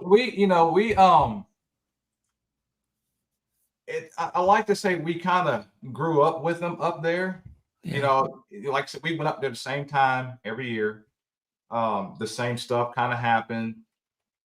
Now, the biggest track, like I said, I told you that one, if there's any ground shaking when it's walking, this would be the one. Where we would camp, like I said, we camped on the fire road, and we would park the cars along the fire road. Like I said, again, the mountain was closed off to anybody except us. We were the only ones up there. Which explains one reason why they may be there. They seem to love to go to areas where the regular public's not there. So we got our cars parked along this road. And at the very last car is where we would go to the bathroom, like go take a leak. There's a tree right there. So we're packing up on the last day, getting ready to go. And the girl whose car was back there, she goes, "Hey guys, come here. I want to show you something." So we get back there, and there is the prettiest 21-inch track that you would ever see. 21 inches. All right, good night, everybody. 21 inches, I'm out of here. That's huge. Holy camole. And it was in the ground about like that. Jesus. That deep. And we had a guy with us who he weighed a good 350, 400 pounds. He couldn't even put a dent in the ground. Okay, let's back the truck up here. Whoa. Did you guys cast that thing by any chance? Here's what we did. We ran out of plaster of Paris because we had our last little bit. We cast like a 13 and a half and a 14-inch track, and we ran out of plaster of Paris. But like I said, everything was packed up. She just happened to go to her car, and there it's at. Well, so how far was the track away from where you guys were urinating? Oh, it's just outside where we were urinating. Okay, but see, I have a theory on. We could have urinated on its foot. It may have been there urinating on the other side of yours because we've had that same thing happen. That's something I've never thought about. They're extremely terrible. I've actually witnessed them or heard them urinating. It's the craziest. It sounds like a fire hose compared to a human. I can imagine. So we were up in the wilds of Canada, and we always peed off this one spot. It was right outside, happened to be right outside my window in this room that I slept in this remote cabin. This is, 500 miles from the nearest road. Right. And one night, we hear the picnic table just go. By the way, it's like a 250-pound picnic table. Two guys can't even lift it. Just flies across the porch. And then a big rod case slams into the thing, and then we hear it urinating right where we urinate. Wow. And I could hear it. Like it was right outside my window. And you want to know a torn person. I'm like, do I open that curtain? Right. It's like maybe a foot from the window. And I chickened out, man. It's just one of the biggest regrets of my life. Well, sometimes, I would say if it's slinging a 200-pound table around and it's urinating, I'd say let it have its piece. Oh, but you should have heard this stream and this thing. It was insane. Yeah, I've never thought about it. We never heard anything. It was like this thing could have been watching, actually more like it was watching us the whole time. Wow. And I honestly, my personal opinion on which one it was, I believe it was older. Because like I said, I don't think the tracks we saw were normally anywhere. The main tracks we saw were 13 and a half. We have found a 15, we found a 14. The 13 and a half, you had some of them had, they were different, just same size, just different tracks. But that was the first time and the only time we've seen that 21-inch track. So that's why I said I don't believe he moved much. I believe on that particular night, because it wasn't there the day before, and it was we had been going back there that night, so there's no telling when it showed up. But I believe. Well, I just don't think it was a chance that track was right there. It had to be that territorial. It had taken a leak somewhere real close to there too. Right. To mark its territory. I believe it was an older one too, like the head of the clan that just I would call him the big. Well, I hope that wasn't the baby at 21-inch footprint. Can you imagine? Well, no, I mean I've heard of these prints this size, but that was a creature like that must be pushing 10 foot. Yeah, easy. And something that's big, something that this is a lot of people don't really realize too. And this is something I tell people well, if they're that big, you'd be able to see them. No, you wouldn't, because you're not looking up there. You're looking at your eye level. I said, when it comes to deer in the woods, if you don't know what you're looking for, a deer will be right in front of you and you will not see it. Yeah. If you don't know to look for that horizontal line in upright trees, you're not going to see a deer. Right. So if it's 10 feet, then it's going to be wide. That thing is going to be wide. And if it doesn't want you to see it, you're not going to see it. Well, especially in the dark. Yeah. Yeah. in the dark. We had one gentleman. We brought a team from New York, and this was the first time we ever used night vision because they brought night vision with them. And so, you got them them little ghost hunter cameras about the size of your phone that you're looking through that little screen and everything. That's what we decided to use this particular night.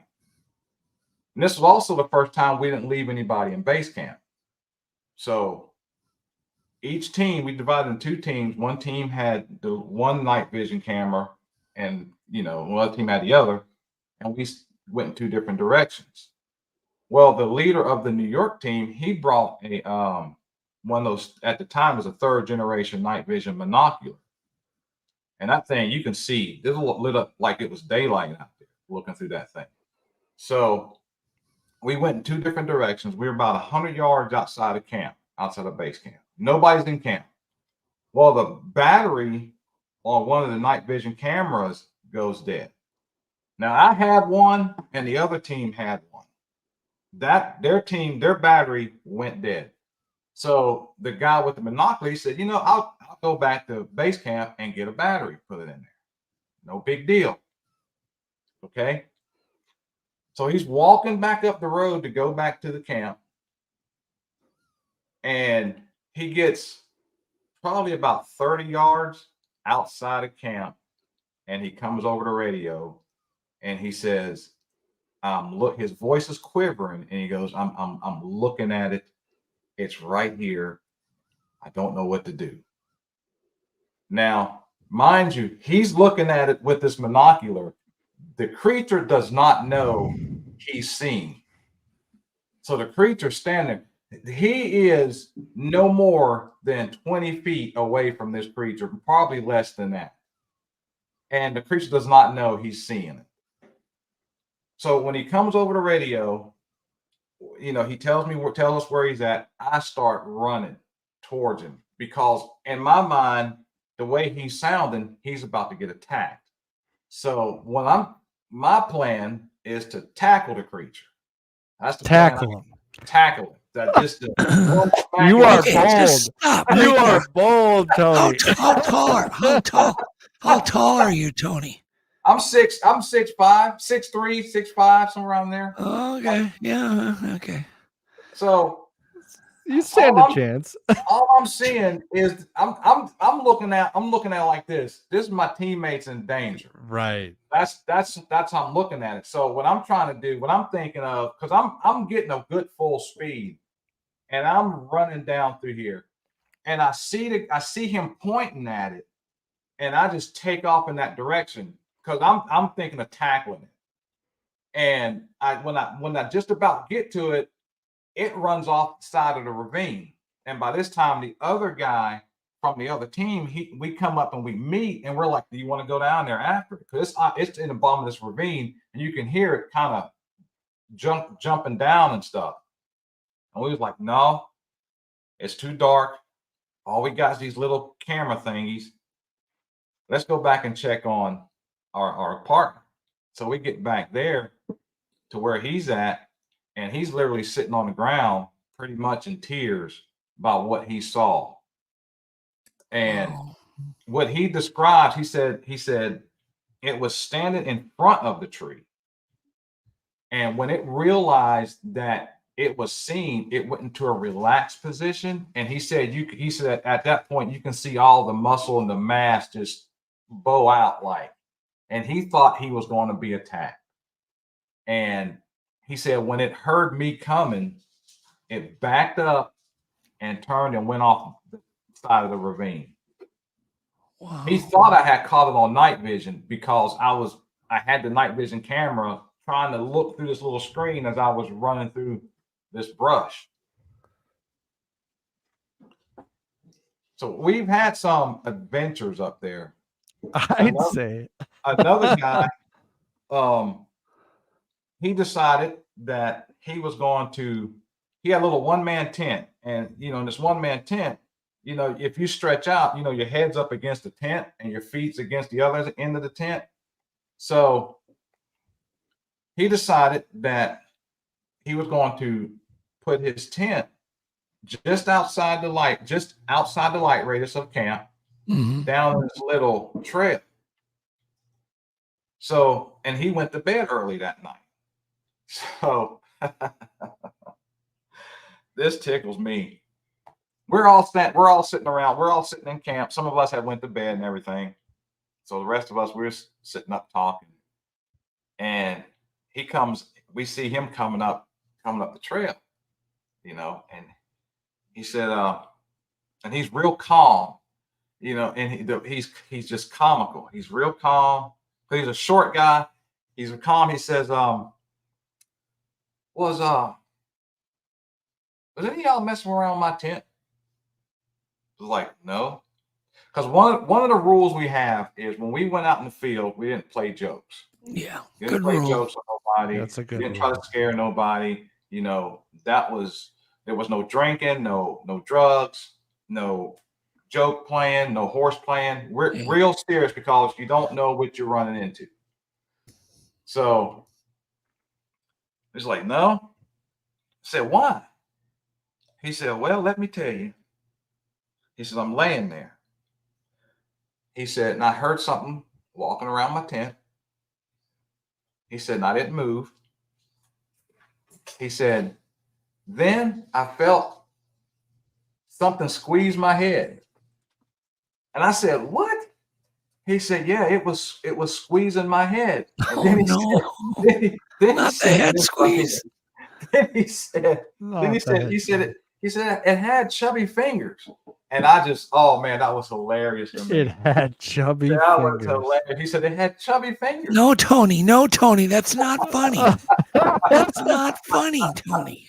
And I said, well, what did it do? He said, well, he said it just squeezed my head through the tent. Through the tent material. Through the tent. He said it was squeezing his head.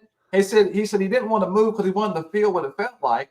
And he said when he did move, it shot his hand back and then it took off running. Okay, I'm not taking the garbage out tonight.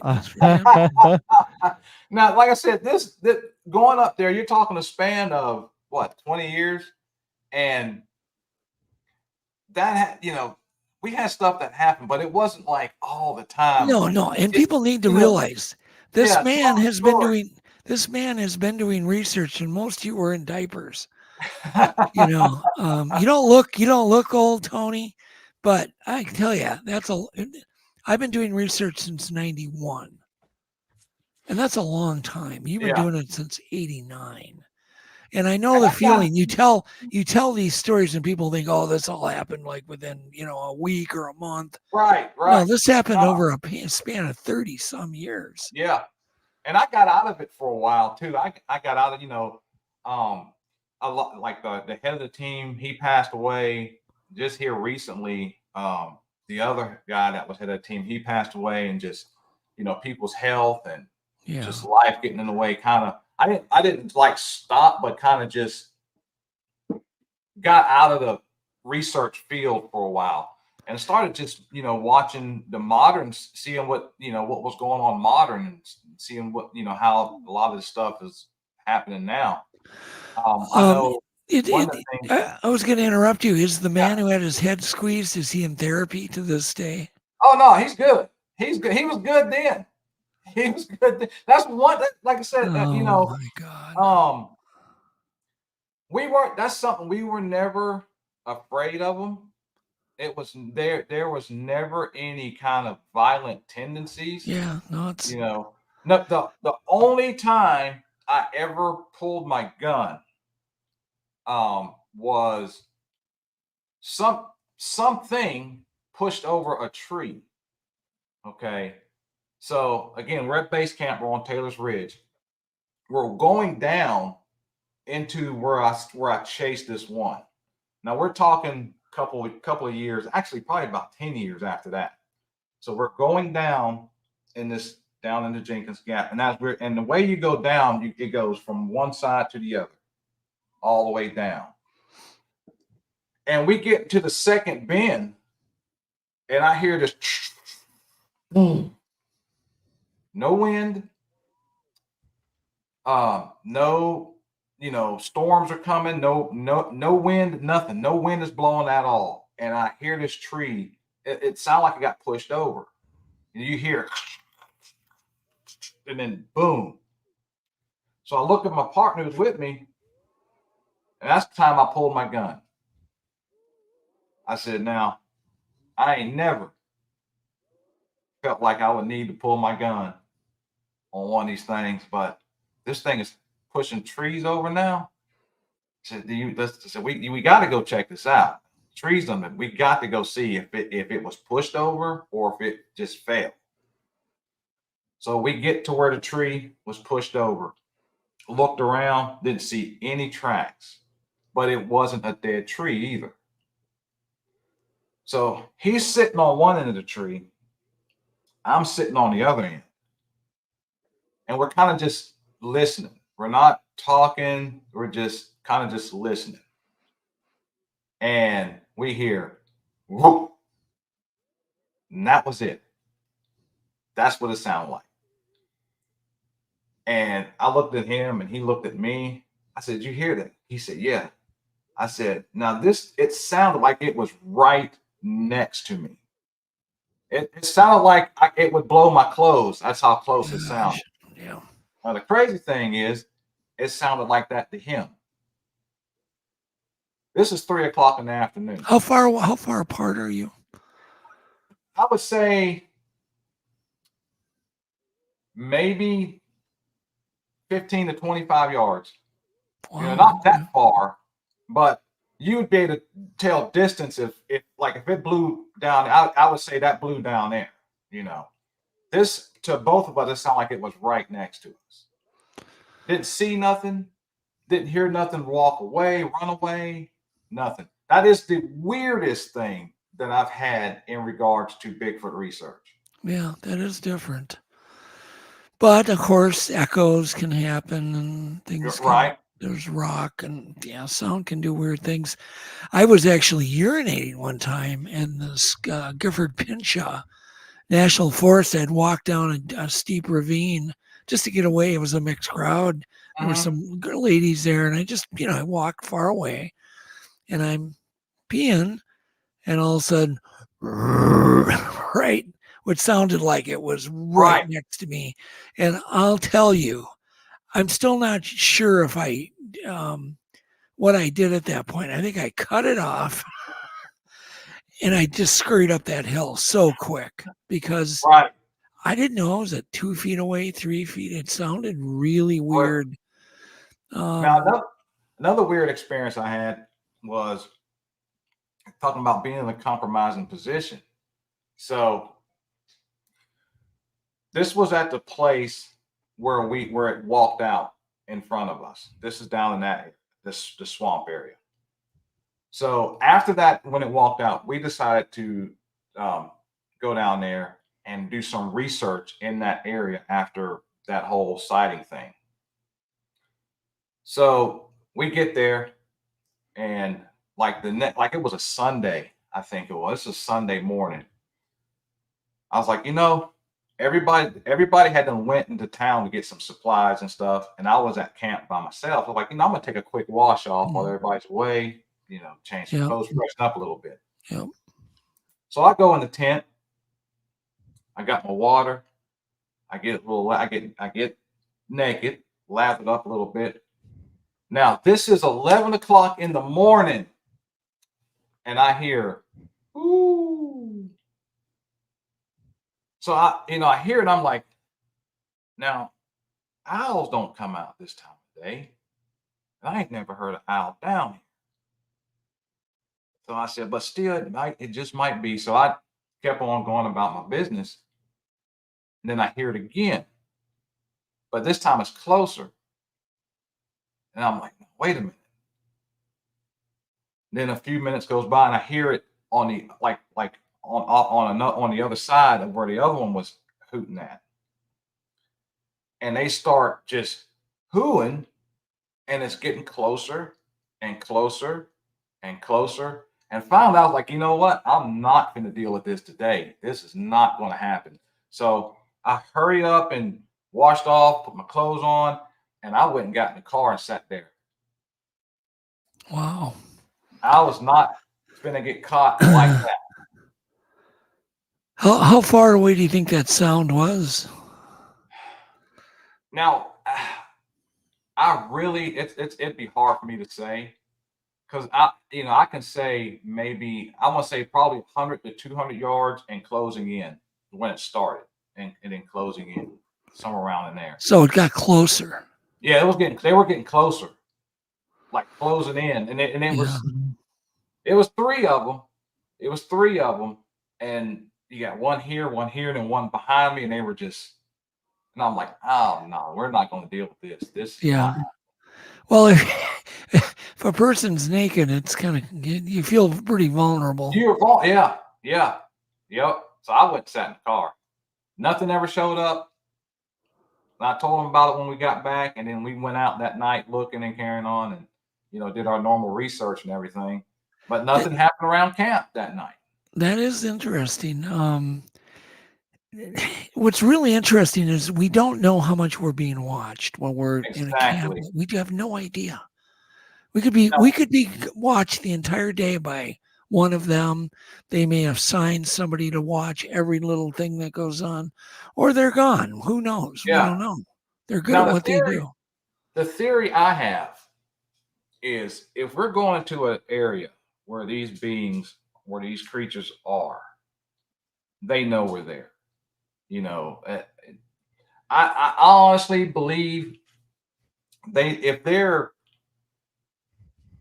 anywhere between I'll say a mile around where somebody comes into their territory, they know somebody's there. I fully believe they are aware. I believe they do watch, and I believe they grow familiar with the same people based on my experience with the team I was with. It's almost as if you're doing Sasquatch research and they're doing human research. Right. Yes, that's a perfect way of putting it. Yep. That's it. And the curiosity that they have certainly is as great as ours. Yep. Which is their weak point, everybody. Yeah, it is. They're curious to a fault.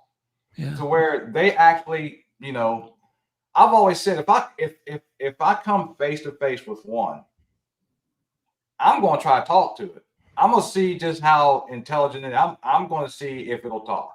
Well, if anybody would do that, I now believe you would be the one that would do that. You have kind of a calmness on you, which I don't have. I just, everything you've told me. I did once. I was with one of the wildlife photographers for Marty Stouffer's Wild America. Do you remember that show? Yeah. Way back, Marty Stouffer's Wild America. And he was with me, and we had a rock thrown that just missed my head. And we were near Mount St. Helens. In the dark, we had no flashlights. We're out hiking in the dark, and we had a rock just boom right by my head. This guy did not say one word. He did a Tony. He just took off running through this after this thing because he heard a stick break. Right. And he just tore out in the dark, no flashlight after it. He didn't tell us, I'll be back in a minute. He didn't say a thing. He just whoosh, he was just gone. And I'm like, what the hell? I don't know. It's that thing of, you want to see one, you want to see it clear, and you want to see, I don't know what it is. And then it's just, I don't know how to describe it. I need you to get together with Mario. You guys would be perfect together. You guys would be running one down.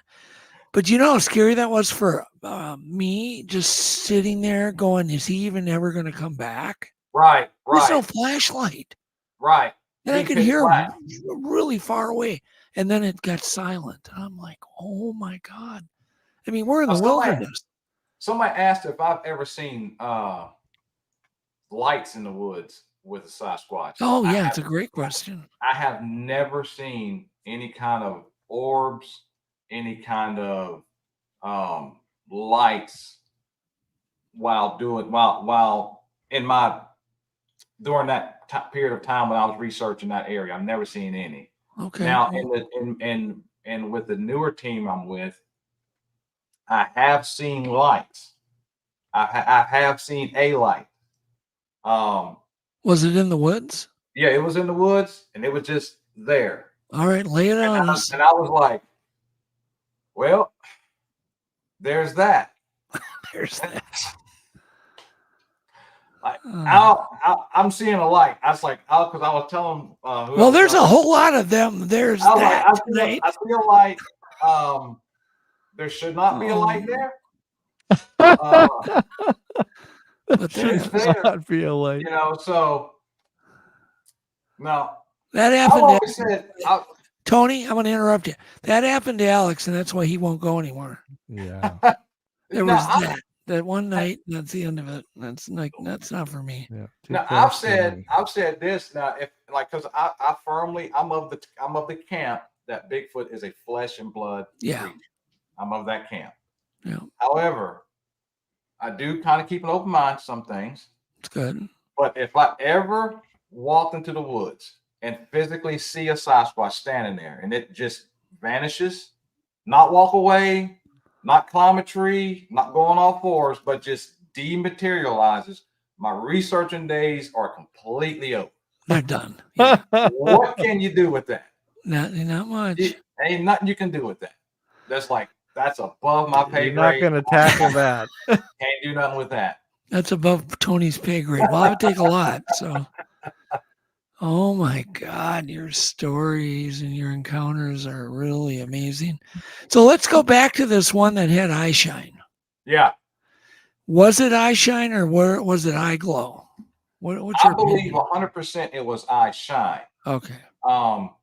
I've seen eye shine numerous times, different colors. Now, the color was dependent upon the light that was hitting it.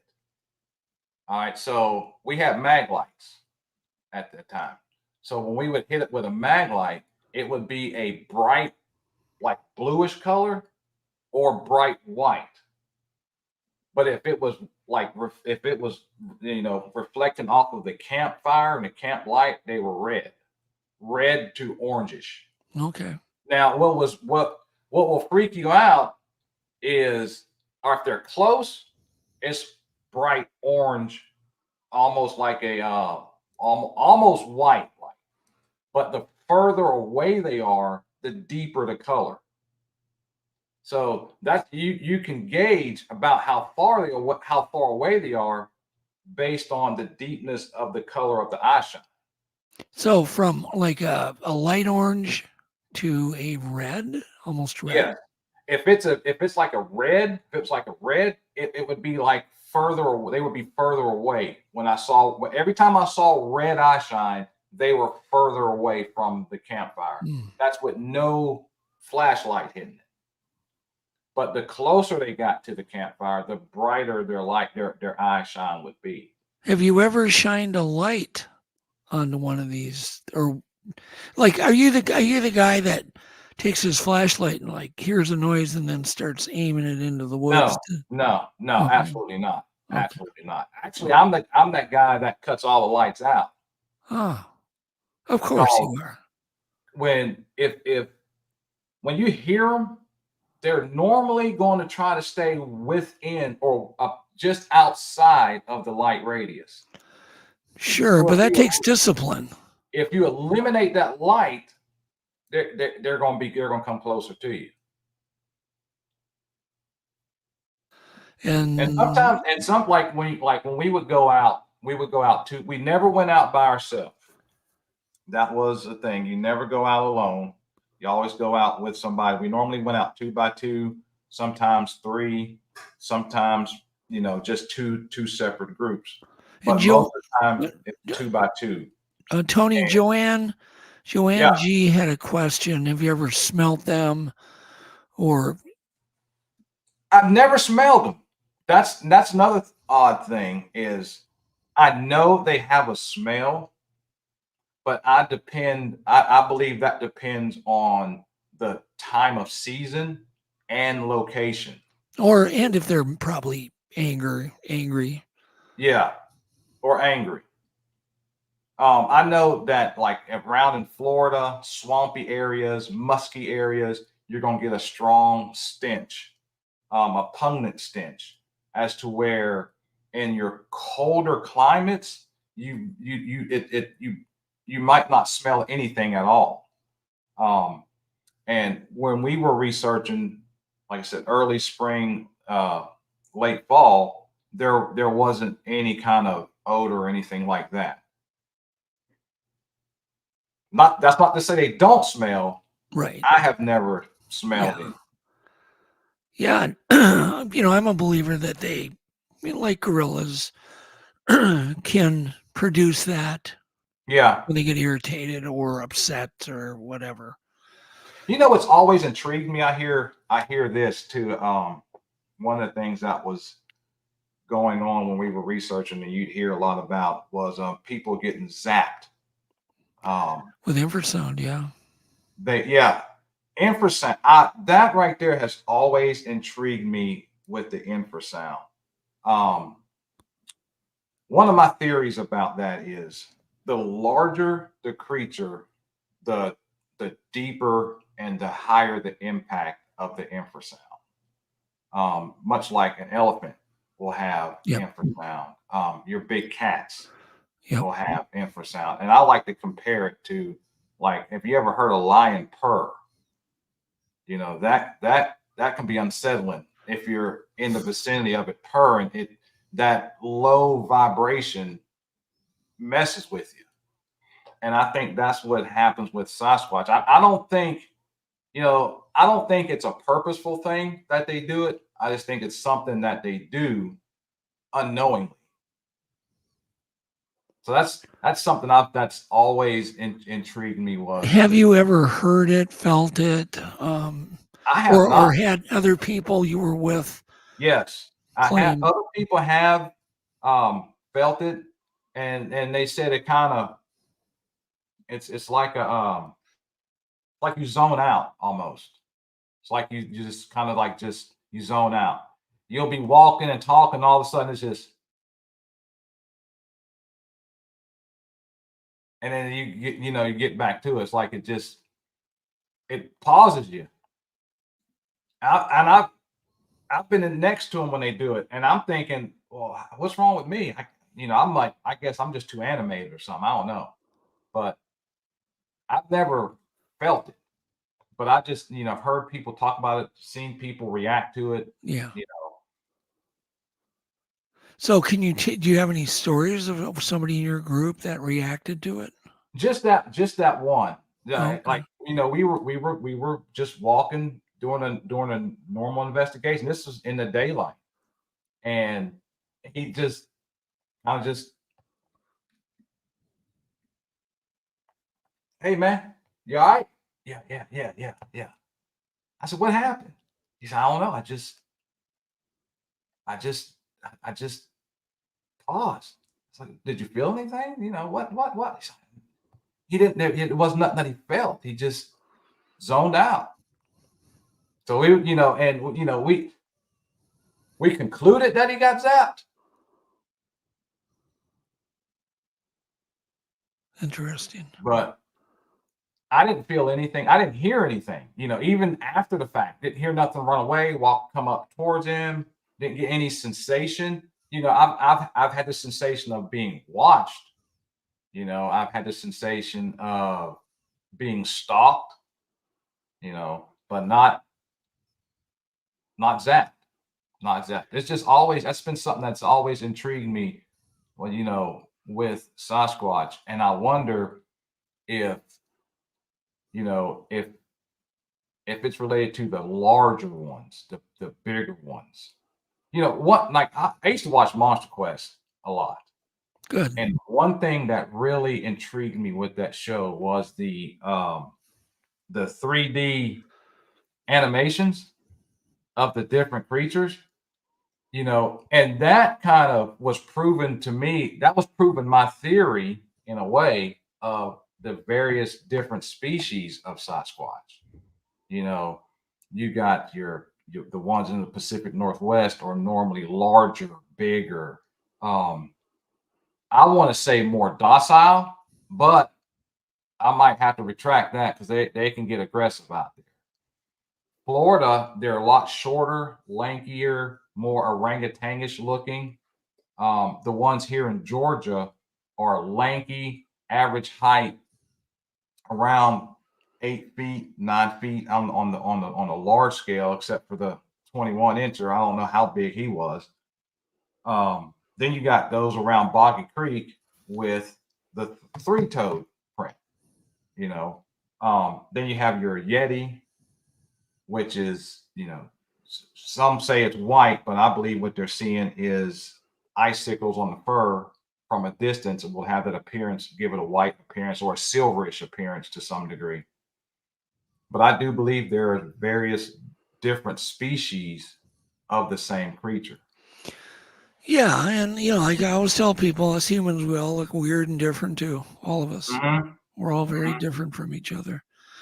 And I would imagine even within a family group, they have different looking ones. Right. And then you have Bergman's law, which says that the more south you go, you know, and the warmer the climate, the smaller generally the body mass will be. And, right. You know, and then the farther north, they get bigger for, you know, to fight off cold. Right. Be able to withstand the cold. So a bigger body mass, bigger bodies stay warmer longer. Yeah, and I don't know how, you know, any of that, only because I've still yet to even see a face. I've seen, you know, I've seen Bigfoots, but I always get the butt. I always get the butt. Yeah. So, I get the booty every time. I don't ever get the face. I don't want the face. I don't want the booty. So I'm ready for a face, but I don't want it when I'm pulling a curtain over at 3 a.m, right? No, that's not. No. Mm-mm.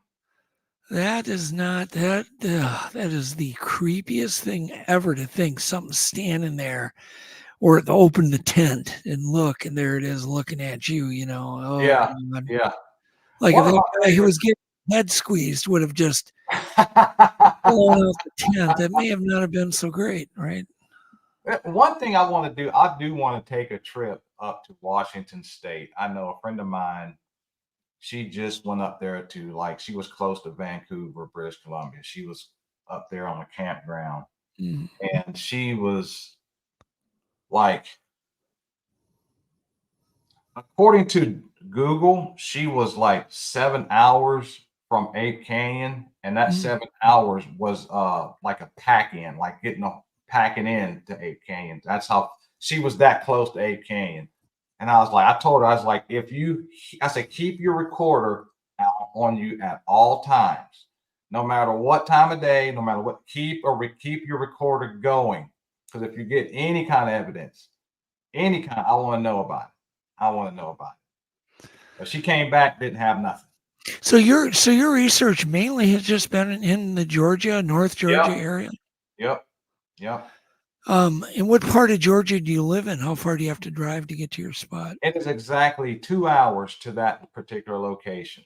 It's a nice drive. Yeah, it's not too far.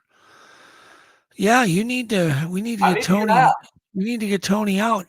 We'll bring you up to Snellgrove with us in August. Oh yeah. Okay. That's really getting away. That's a journey, man.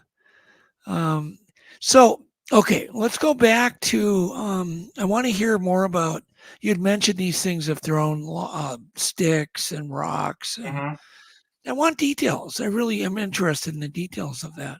So is this something where they'll throw 20 rocks over a period of hours?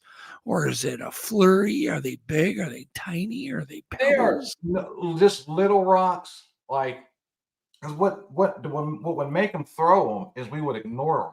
We would just completely ignore them. Like, they would be walking around the camp. They would like, you'd hear their hand kind of brush against the tent, you know, just walking around the camp. And we would just ignore them because we were trying to get them to come into the light, you know, so we can see everything. But they would just stay just outside the light radius, and we would ignore them. And when we would ignore them, they would lob a rock in the fire. See, because a rock, when something hits that fire, it'll make you jump, just naturally make you jump. So I always say they got to chuck a lot of it. Sometimes they would throw a stick, nothing real big, but enough to make the fire poof, do that number.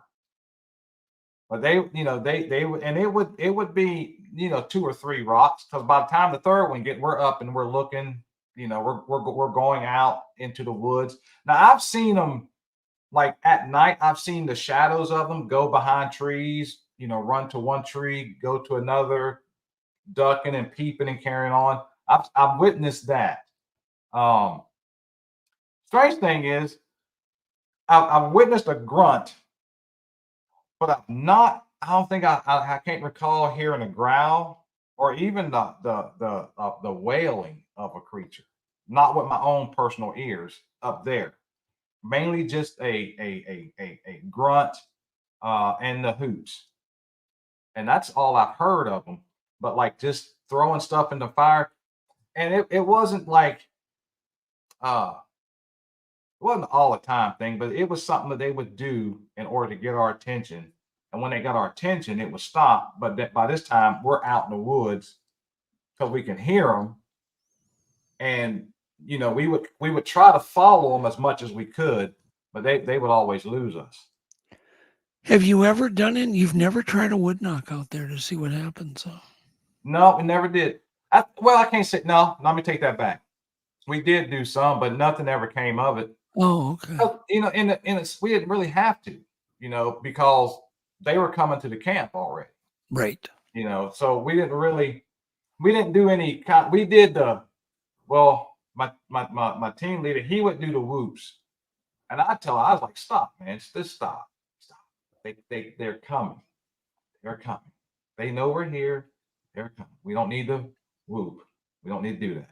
They know if it's you versus one of them, they're not stupid.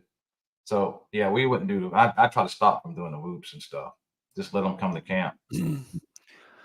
Super interesting. I mean, yeah, that's a good, maybe something to do, wood knocking or whatever, if you're in a new area and you let them know that something's there, right? Like if let's say up in Washington State, somewhere where I've never been, and there's definite Bigfoot activity going on, to generate a response, would not try. I would say try to do a holler as close as you can. If not, have a recording of one of them hollering and play that back to generate a response. Because what you're trying to figure out is, are they here?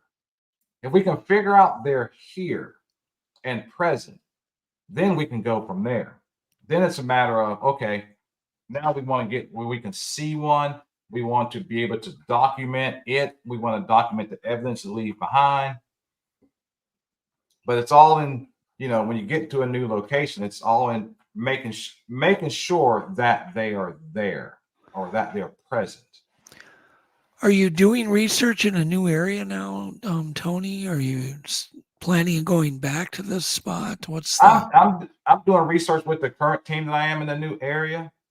I'm not able to disclose, the location. No, that's fine. But are you guys having any activity? We've had some, not to the level that it was on Taylor's Ridge, but we've had some. I think we've had some wood knocks, an occasional grunt, but definitely some high strangeness going on. Like lights in the woods. I wasn't there for this, but portals opening up, stuff like that. Like strange things, phenomena going on. Yeah, well, go ahead and relay. You can relay some of that. Yeah, what you've heard. But I wasn't there for. I personally was not there. No, it's fine. Just you can relay what you've heard. You don't even have to give us names or anything. So yeah, they were in this location, and on a FLIR, they witnessed a portal open up. 2 teammates went into the portal. their heat signature on the FLIR disappeared and they came back out. And from what they described was it was like a black cloak, just like was cloaked over them. And when they came out, everything was was normal. And they've had orbs, missing time, trying to think what else. They had a plethora of stuff related to high strangeness going on. And see, my take on that is I take a spiritual aspect to that. I take a biblical aspect to that. I think when we're dealing with high strangeness, we're dealing with spiritual things, and we're measuring spiritual things. It may not even have anything to do with Bigfoot. Right. A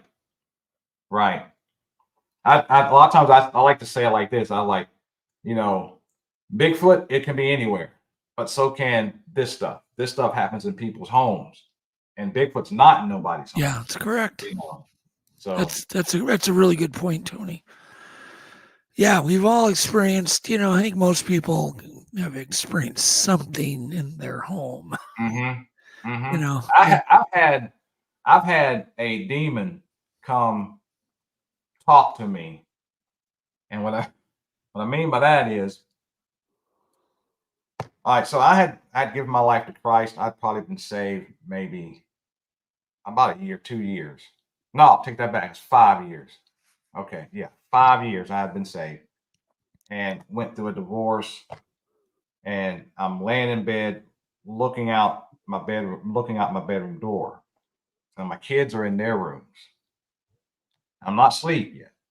So I'm just laying there, and I hear coming from behind me from a distance what sounded like wet chain dragging against a concrete floor. Okay.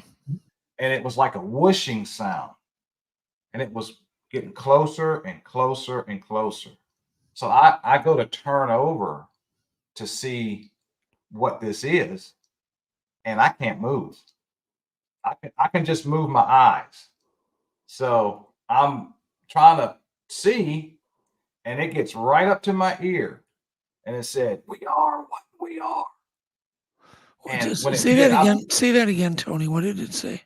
It said, "We are what we are." Okay. It said, "We are what we are." Okay. And I snatched over, and when I snatched over to see it like you can feel something like push off my back, and I can feel this presence in the house. I'm going from room to room, casting it out in Jesus' name, casting out. I finally opened the front door and cast it out.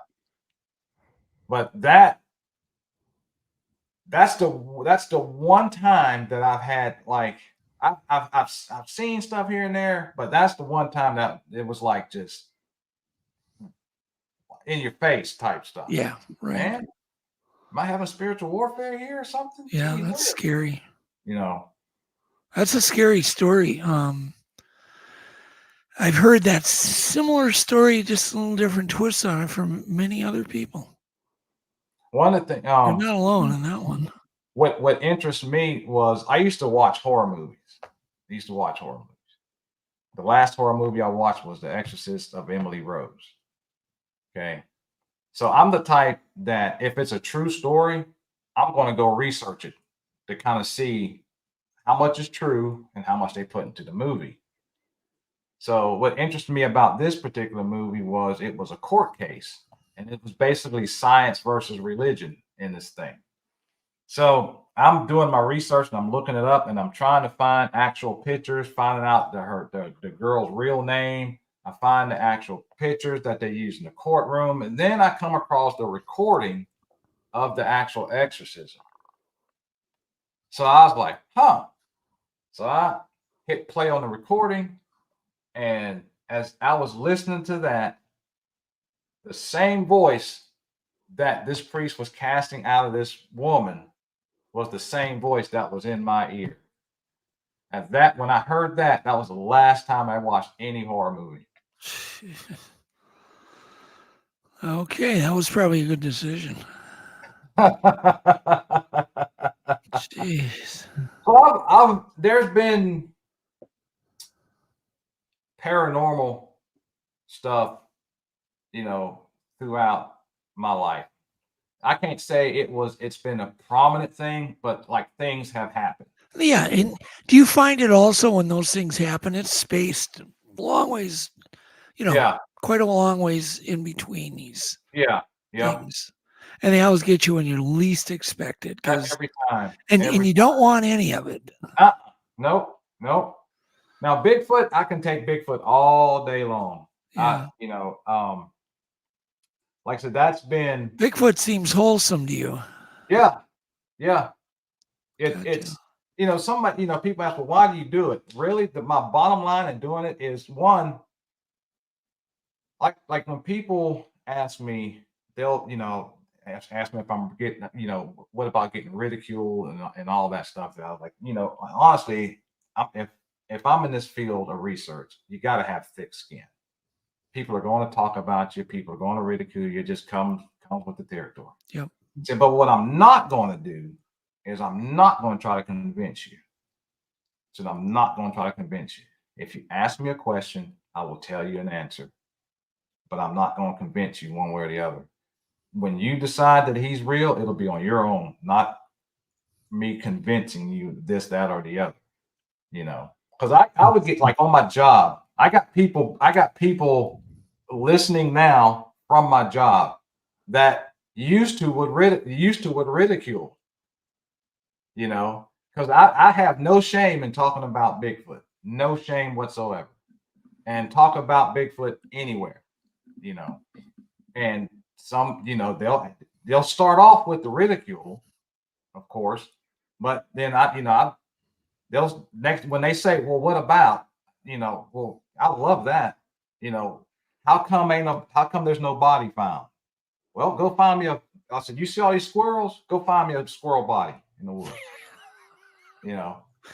Go find me a deer body. Just whip out there. You see their abundance of them right where we are. Now go find me a body. Can't do it. Well, how come there's none captured on video? There are. Yeah. And I said, now here's the thing.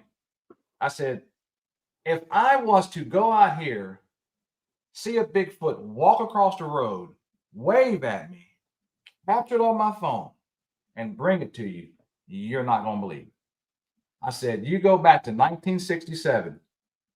I said, there's a film called the Roger Patterson and Bob Gimlin film that was taken in Bluff Creek, California in 1967 of a Bigfoot creature walking across a sandbank.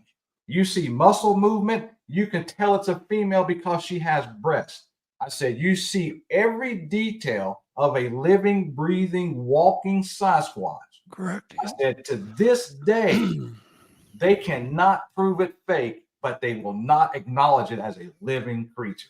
I said, now tell them, have you seen Star Wars? Yeah. I said, you seen Chewbacca? Yeah. I said, Chewbacca's costume was based off of that. I said, they didn't have the technology or the resources to fake anything like that. Yeah, and Chewbacca's costume looks as fake as heck. It's I said, a huge budget. That's the closest thing they could get to that. Yeah, and it's terrible. You're old enough. You remember the old horror movies. The costumes were always terrible. They were terrible. You see the wrinkles in the wrinkles and everything. But when I first saw the Patterson creature, I went, "That's a real animal." I knew the difference. It's quite obvious. You see the muscle movement and the sheen of her hair as she's walking. No, you're absolutely. It doesn't get any clearer than that. Yeah. Yeah, you are so right. Say, I'm going to ask Tony. I don't know. I have no idea your schedule. Would you be willing to stay after and do a quick members show? Yeah. We'll just do the outro, go right into a new intro. You can take a break, like 10 minutes, 5 minutes to go eat, whatever. And then we'll do another show for our members. Yeah. Because you are so fascinating. So I think with that, we're gonna say, become a member. We need memberships. Please subscribe. Right. Tony's been absolutely amazing, and we're gonna have more guests like Tony on. We're gonna bring Tony back again, but we're gonna do a little member show.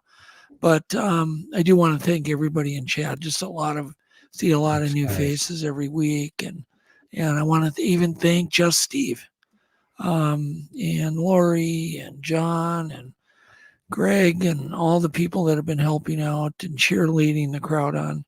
So thank you, and please, we'll be back next week. Please join us next week. Please click the subscribe button on your way out. Leave a comment. But remember, determination, hard work will completely trump over all your skills and talents combined. It's hard work and determination.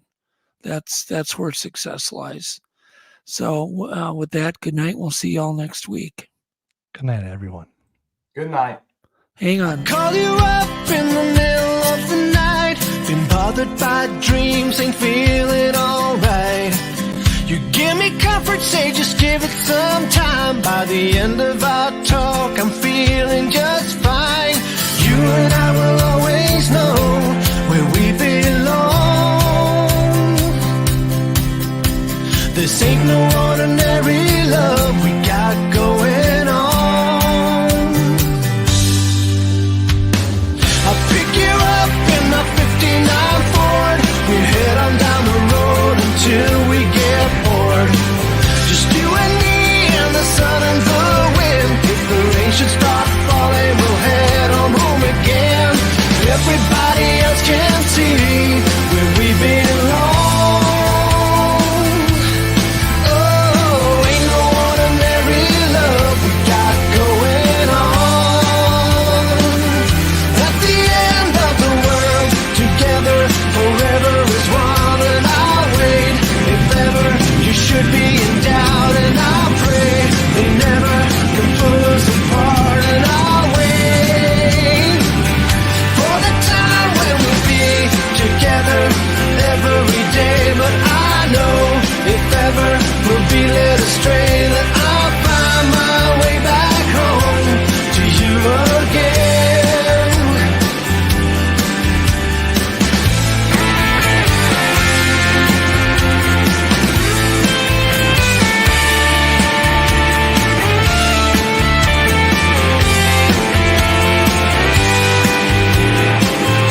At the end of the world, together forever is one, and I'll wait. If ever you should be in doubt, and I pray they never can pull us apart, and I'll wait. At the end of the world, together forever is one, and I'll wait. If ever you should be in doubt,